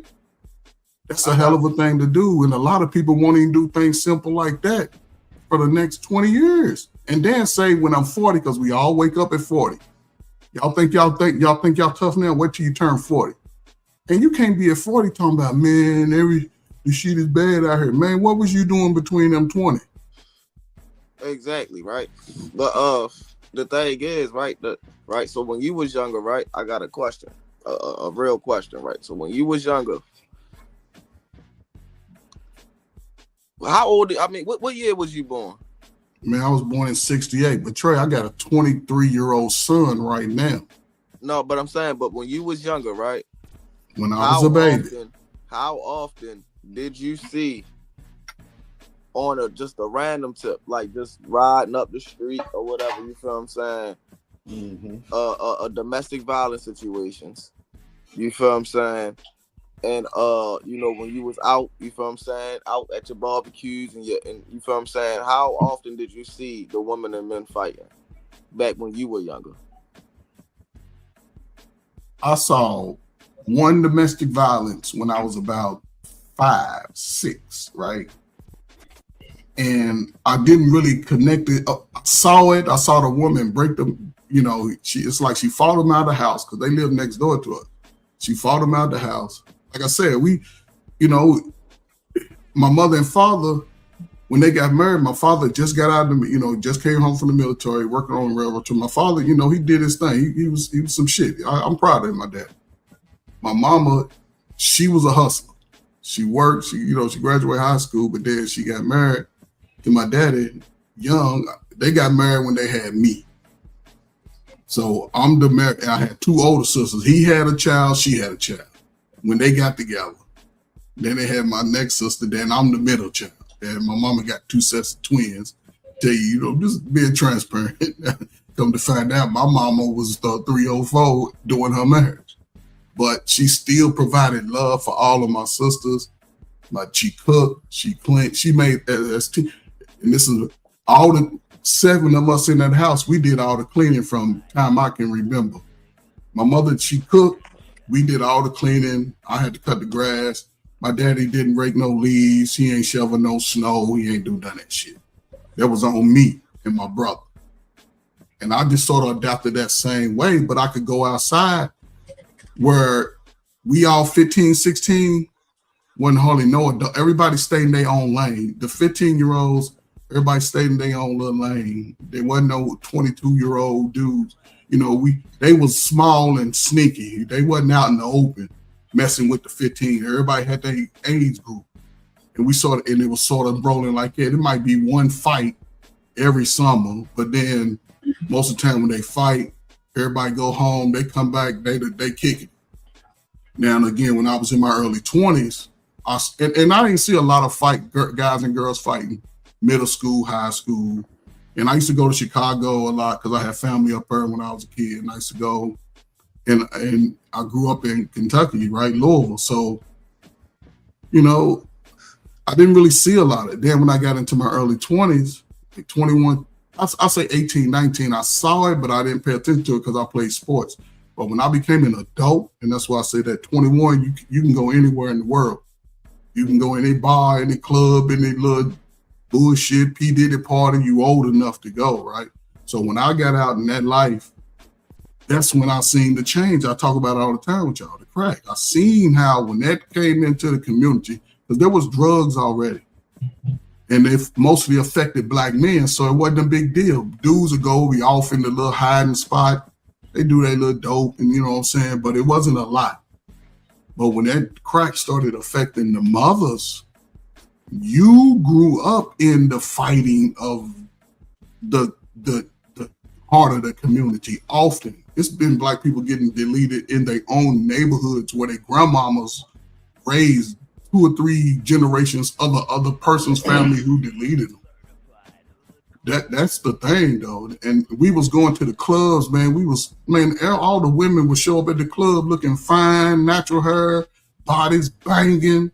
Dudes got their little button downs, you know, iron their little slacks, man, got their little check. Man, we was having fun it was a groove. It was a good vibe across the whole atmosphere of Black America. We young. So that's what I'm saying. When that dope took off, when New Jack City took off, it changed everything quick. Everything quick. That's From what I'm saying, right? 2000. So when you talking about the late 90s, early 2000s, right? You got to understand it was a lot of pullovers to where as though you saying, you feel what I'm saying? Like this was a natural occurrence. Women and men fighting all the time. You feel what I'm saying? You fighting a little girl across the street, you feel what I'm saying, all the time because you like her, and you feel what I'm saying? you know, y'all doing kid things, but you don't really know how to express how you like a girl. Like, you feel what I'm saying? Like, you ain't really got nobody there to tell you like ooh, ooh, ooh. You feel me? Yeah, So, but Trey, that's because the parents were sort of outside. So that's what I'm saying, right? So when you grow up in a society to where as though you are watching this, right? This is what you've been saying your whole life. You get numb to it, right? And what happens when you get numb to it, it becomes normal, right? Yeah, I got you. Mm-hmm.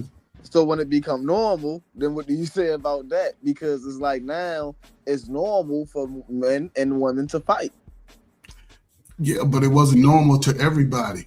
It was a sector of it who a lot of young people whose families were caught up in that because it just wasn't, listen, and I say this all with love, it wasn't the women just getting hooked on dope. It was the big brother, the big homie, the big protector of the family, of the kids and the mama. They was getting taken out. They was getting sent up river. And that happened at the height. You imagine, just look at the numbers, man, of the way they was trying to get rid of us at an alarming rate. Y'all think it was bad? Y'all think it's bad when these little Georgia, man, it was happening at a higher rate then because we didn't have social media and it was our word against theirs. And most dudes had to survive that and most brothers survived that. That's when they slipped that drug in. Now you getting everybody high. Nobody's watching the children. The little black man turning into black women. Come on, man. That ain't even in our DNA. That ain't even in our, go find that shit in the Bible. And I'll start, you won't see me on YouTube no more. Where it say the black man, because we the only ones seem to sort of have that sort of pushed in our face. Where we were walking around switching, taking long johns. Come on, man. Come on, man. Our DNA don't even give that to us. It don't even know. I don't. I'm just saying, man. And that's why it sort of upsets me. That's why I'm gonna keep doing the work that I do because I understand that beyond just a neighborhood, you know, a community, man. We all got flaws, man. We ain't nobody perfect, but again, to me, it's evolution. We talked about it. Remember, Trey? Regentify your mind. Yeah, you got to regentify your mind, and that. But remember, it was a joke. It was a joke. I'm saying is, it's the truth. Like, no, it's actually the truth. You feel what I'm saying? Like, people thought, you feel what I'm saying, it was a joke, but no, you really got to regentify your mind. Like, you really have to. But no, I was saying it to say, like, all right, so when you get used to a certain thing and it become numb, right? Everybody around you is numb to this feeling, to where as though it's normal, right? So the only way to break the cycle is to break the cycle when you feel what I'm saying in the best way that you feel what I'm saying in the best way that you can. You feel what I'm saying? You start breaking it down. You feel what I'm saying? One step at a time. You feel what I'm saying? That's all we doing. Yes, and here's the thing. This is why I say, you in your 20s. It's people in their 30s, people in their 40s. 20 years, I'll be in my damn 70s. What I'm saying is, between then and now, everybody could just take accountability for themselves. You can't go back and cry about stuff that's already passed and stuff you done lived through. It's like the Band-Aid has been ripped off America. It's been ripped off. You can't stand, we can't afford to stand still as a man, especially as a man and a woman, black woman. People are deciding not to go get into these positions that they open up. I'll say that and I'm happy for the younger people. I'm glad they closing the borders down because it's gonna give Trey, my son, Shanika's boys, Drip, if he ever get him one out there, and any other young man under 40 years old and woman, an opportunity to buy a home to create their own generational wealth. Everybody choosing not to go in there no more, or at least gain a skill, because it comes down to a skill. Man, y'all gonna have to find somewhere to go. You got to gain multiple skills. You can't just have one. Well, start with getting one, Trey, is all I'm saying. Just start you start with one, but at the end of the day. But again, people are 35 and 40 ain't got none. You 35 and 40, you ain't got none. Come on, man. What we talking about? You playing games. I was about to say, but you gotta think about it though. That's a lot of and so the thing about it is a lot of people don't even start living there or start even thinking about getting anything, you feel what I'm saying, for themselves until they're about 35, 40, and that's the problem, right? But that's the way we think. We gotta change it. I was about to say that's not the way we think. That's why I say I don't think that in the next 10 years is going to be as bad as you think that it, you feel what I'm saying, as you think that it is, because you feel what I'm saying. I don't think it's gonna be like that for the men. I don't think it's gonna be like that for the brothers. I'm about to know whether y'all like it or not, you feel what I'm saying. Our generation, well, I feel like my generation, you feel what I'm saying, move a lot smarter than what y'all think, you feel what I'm saying, as far as, you feel what I'm saying, not having no kids, you feel what I'm saying, being on our shit and everything like that, you feel me? So I think in the next 10 years, especially with these conversations for real, I think you'll start seeing cookouts and all that coming back all crazy. I feel like in the next 20 years, it'll be a Trey, listen, I understand your feelings. I don't give a damn about the feelings, right? But I do honor where everything you just said. However, Trey, for you, my son, Shanika's boys, again, will y'all be having cookouts with y'all sisters?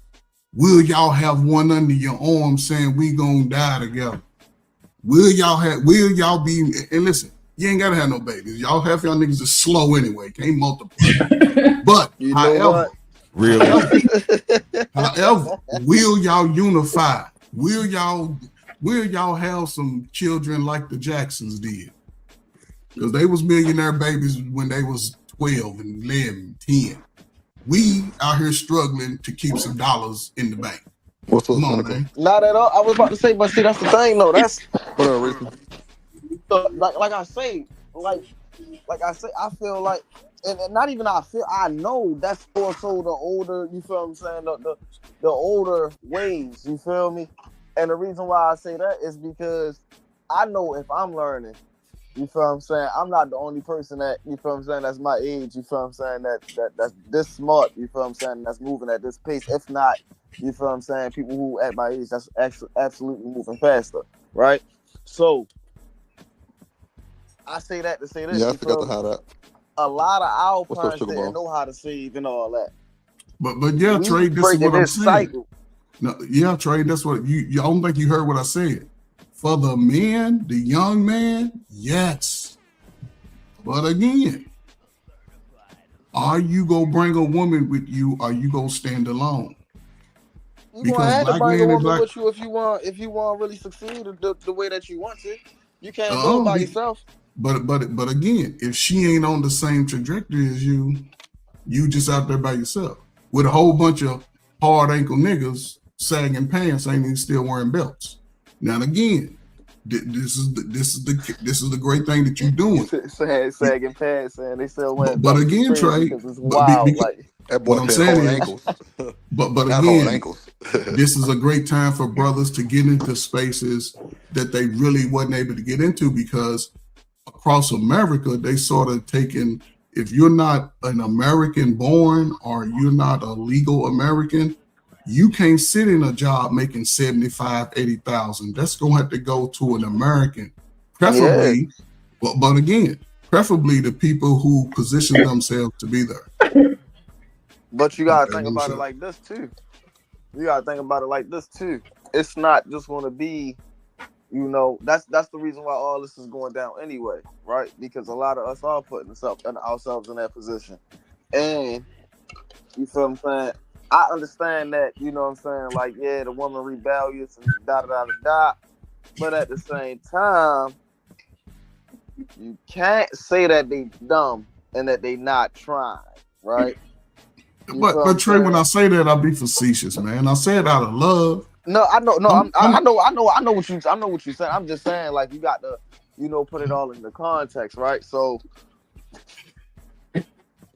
and when I work with young people, Trey, I tell them, when I talk to old people, I tell them I'm not nice. But the thing about it is, females got a lot of ambition, right? Well, as far as wanting to, be on their own and, you feel what I'm saying, make their own money and shit like that. Now, they lack a lot of skills to do that, right? So the thing is, I don't know how to fix that. I don't know what to do to, you feel what I'm saying, to mitigate that, you feel what I'm saying? That's going to be something that they going to have to work on. But at the same time, you feel what I'm saying, if they can take that ambition and put it into something that they actually, you feel what I'm saying, are good at, you feel what I'm saying, then, that'd be, very helpful. You feel what I'm saying? Instead of always thinking that you got time to go to school to be somebody, a tech girl or something like that, and it just don't work out. You know what I mean? No, man. So Trey, what's a good skill? Yeah. Say it one more time. Skill, Trey. I mean, a good skill, like I say, that it all depends on the individual. So, but what's a good skill to start off? You got multiple good skills for females, right? So,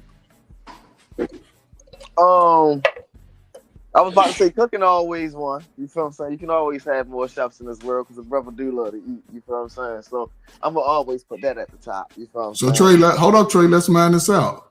Are black now again? Do you see young black men and black women going into the culinary arts like that?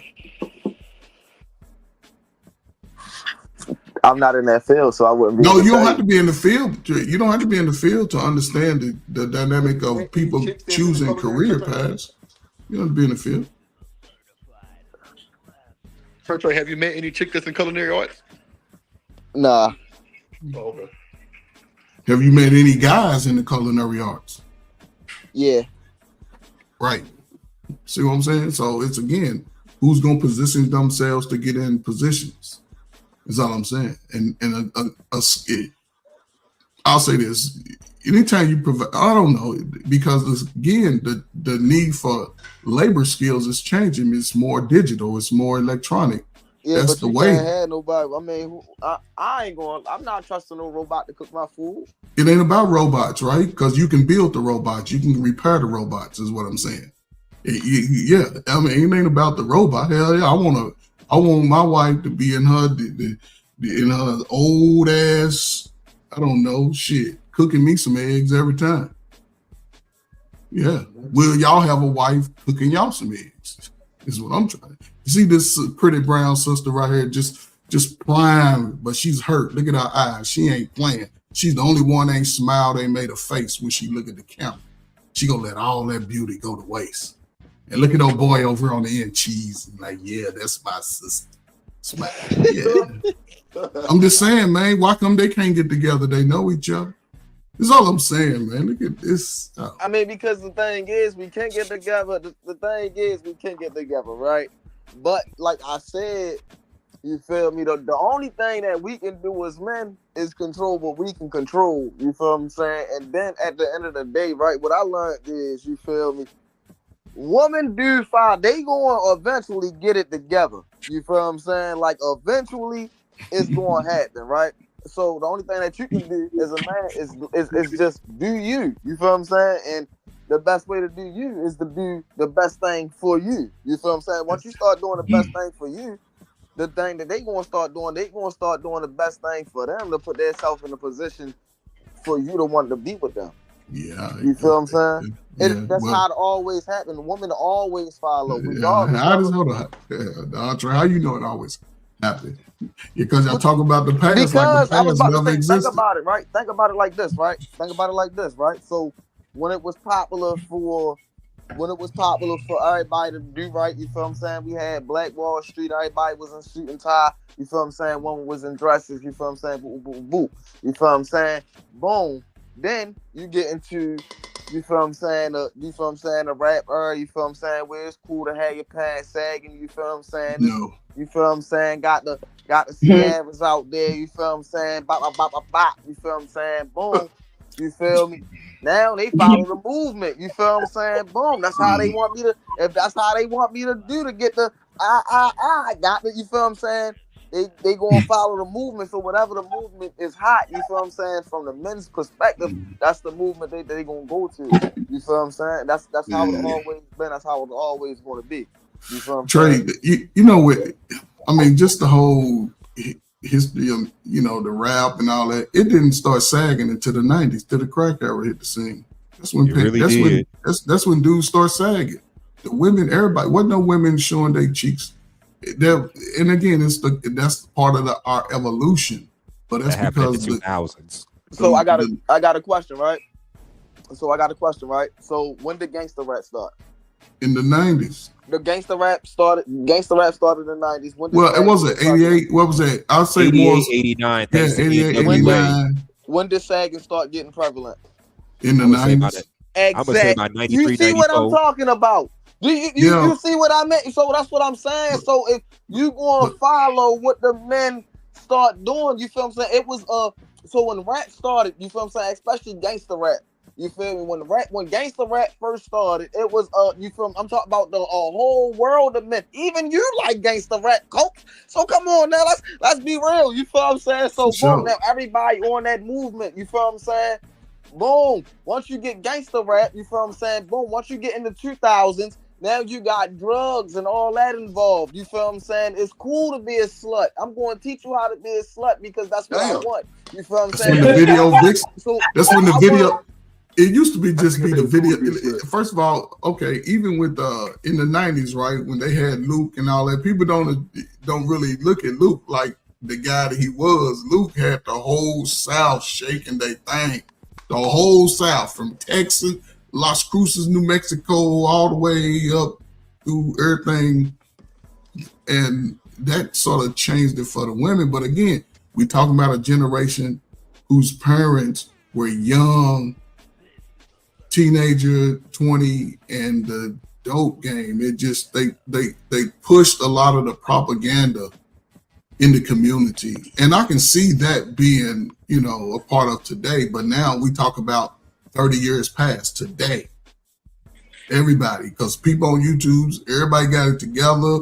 We got kids, we teaching our kids, right? Everybody don't have it together. Everybody trying to get it together. But here's the thing.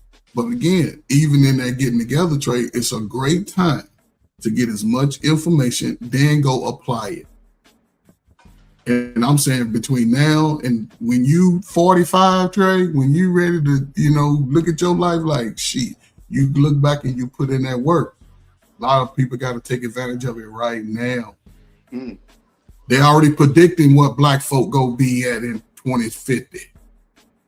They put the numbers out on else early because they look at the people working. They guess why everybody got Social Security number. They see if you working. They see if you got crime. They see what debt you got. They see all that before. They see all that 5 years ahead. And the people who ain't putting in that work, providing a skill, a service, you know, being a barter system, America knows that because America is ran by money, transactions. And when they look at your Social Security number and you 60, and this is for anybody, especially for you taking advantage of it. That's why I applaud brothers like yourself, young brothers that ain't listening to the 40-year-old tell y'all that everything is fucked up. I'm saying now, and I'll shut up, is the greatest time for anybody, black, man, to get as much information and skill and work it for the next 20 years. And when you get about 45, your money will jump 3 or 4 times. And when you get 55, 60, you can retire. But that's just me. Get you some penny stocks, because they got a few stocks that's ready to hit in the next 5 or 10 years, and they're already talking about it's going to be a stratospheric number. But I can't tell you which stock. You can find any stock. If you throw away $20 on a takeout, you can throw away $20, spread it around about 5 penny stocks, find a name and see what's connected to it, read up on it, and just spread it out, let it go. 10, 20 years, you don't be getting all your money out, because they tax it at 17%. So, and America's a business, and we saw the transactions. Remember how everything went down? But as the new year started, after taxes, the transaction of America go up, and it's going to be opportunity for people. who are ready for it and getting ready. Because you're gonna be able to get what you need. If not, if you don't get out there, man, your ass might be homeless. So, because the Olympics will be here in 2028, and America ain't gonna let the worst just run around racket. They gonna change a whole lot. That's what they do. Right. Man, look.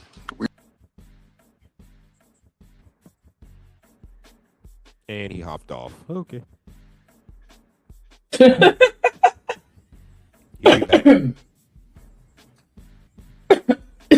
That's deep, right? I love it. I'm good, coughing. That's what I get for laughing. Sonic. Yes. Yeah, my bad. My shit went up. Give out 5,000, get up out of here, man. We'll be back tomorrow. For sure. You right. Trey, what's your final thoughts for this evening? Definitely appreciate you for pulling up and rocking out with us today. Man, my final thoughts, man. I love the fam. You feel what I'm saying? Man, we got to do this the right way. You feel what I'm saying? We ain't getting drip kicked off or demonetized no more. If you a part of that, you got to go. You feel what I'm saying? Because that's like therapy for me. God damn it. You feel what I'm saying? I don't know about y'all, but I enjoy my time when we up here. Yeah, man. Absolutely. And that's all I got to say.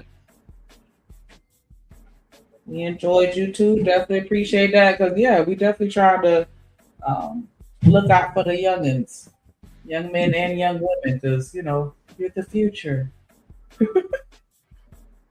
For real, definitely appreciate you pulling up and slide at H&M. No final thoughts for this evening. Definitely appreciate you for pulling up on us as always as well. Of course. Good. First of all, how was y'all's Christmas and New Year's? Tell me that at least before I hop off. Shit, I'm healing. Well, that's a blessing. That's a Christmas blessing.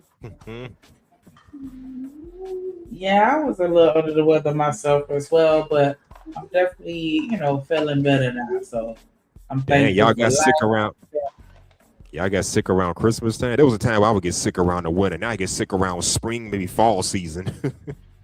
Man, yeah, that's when, especially down here, like stuff just get passed around like a hot potato. It's crazy.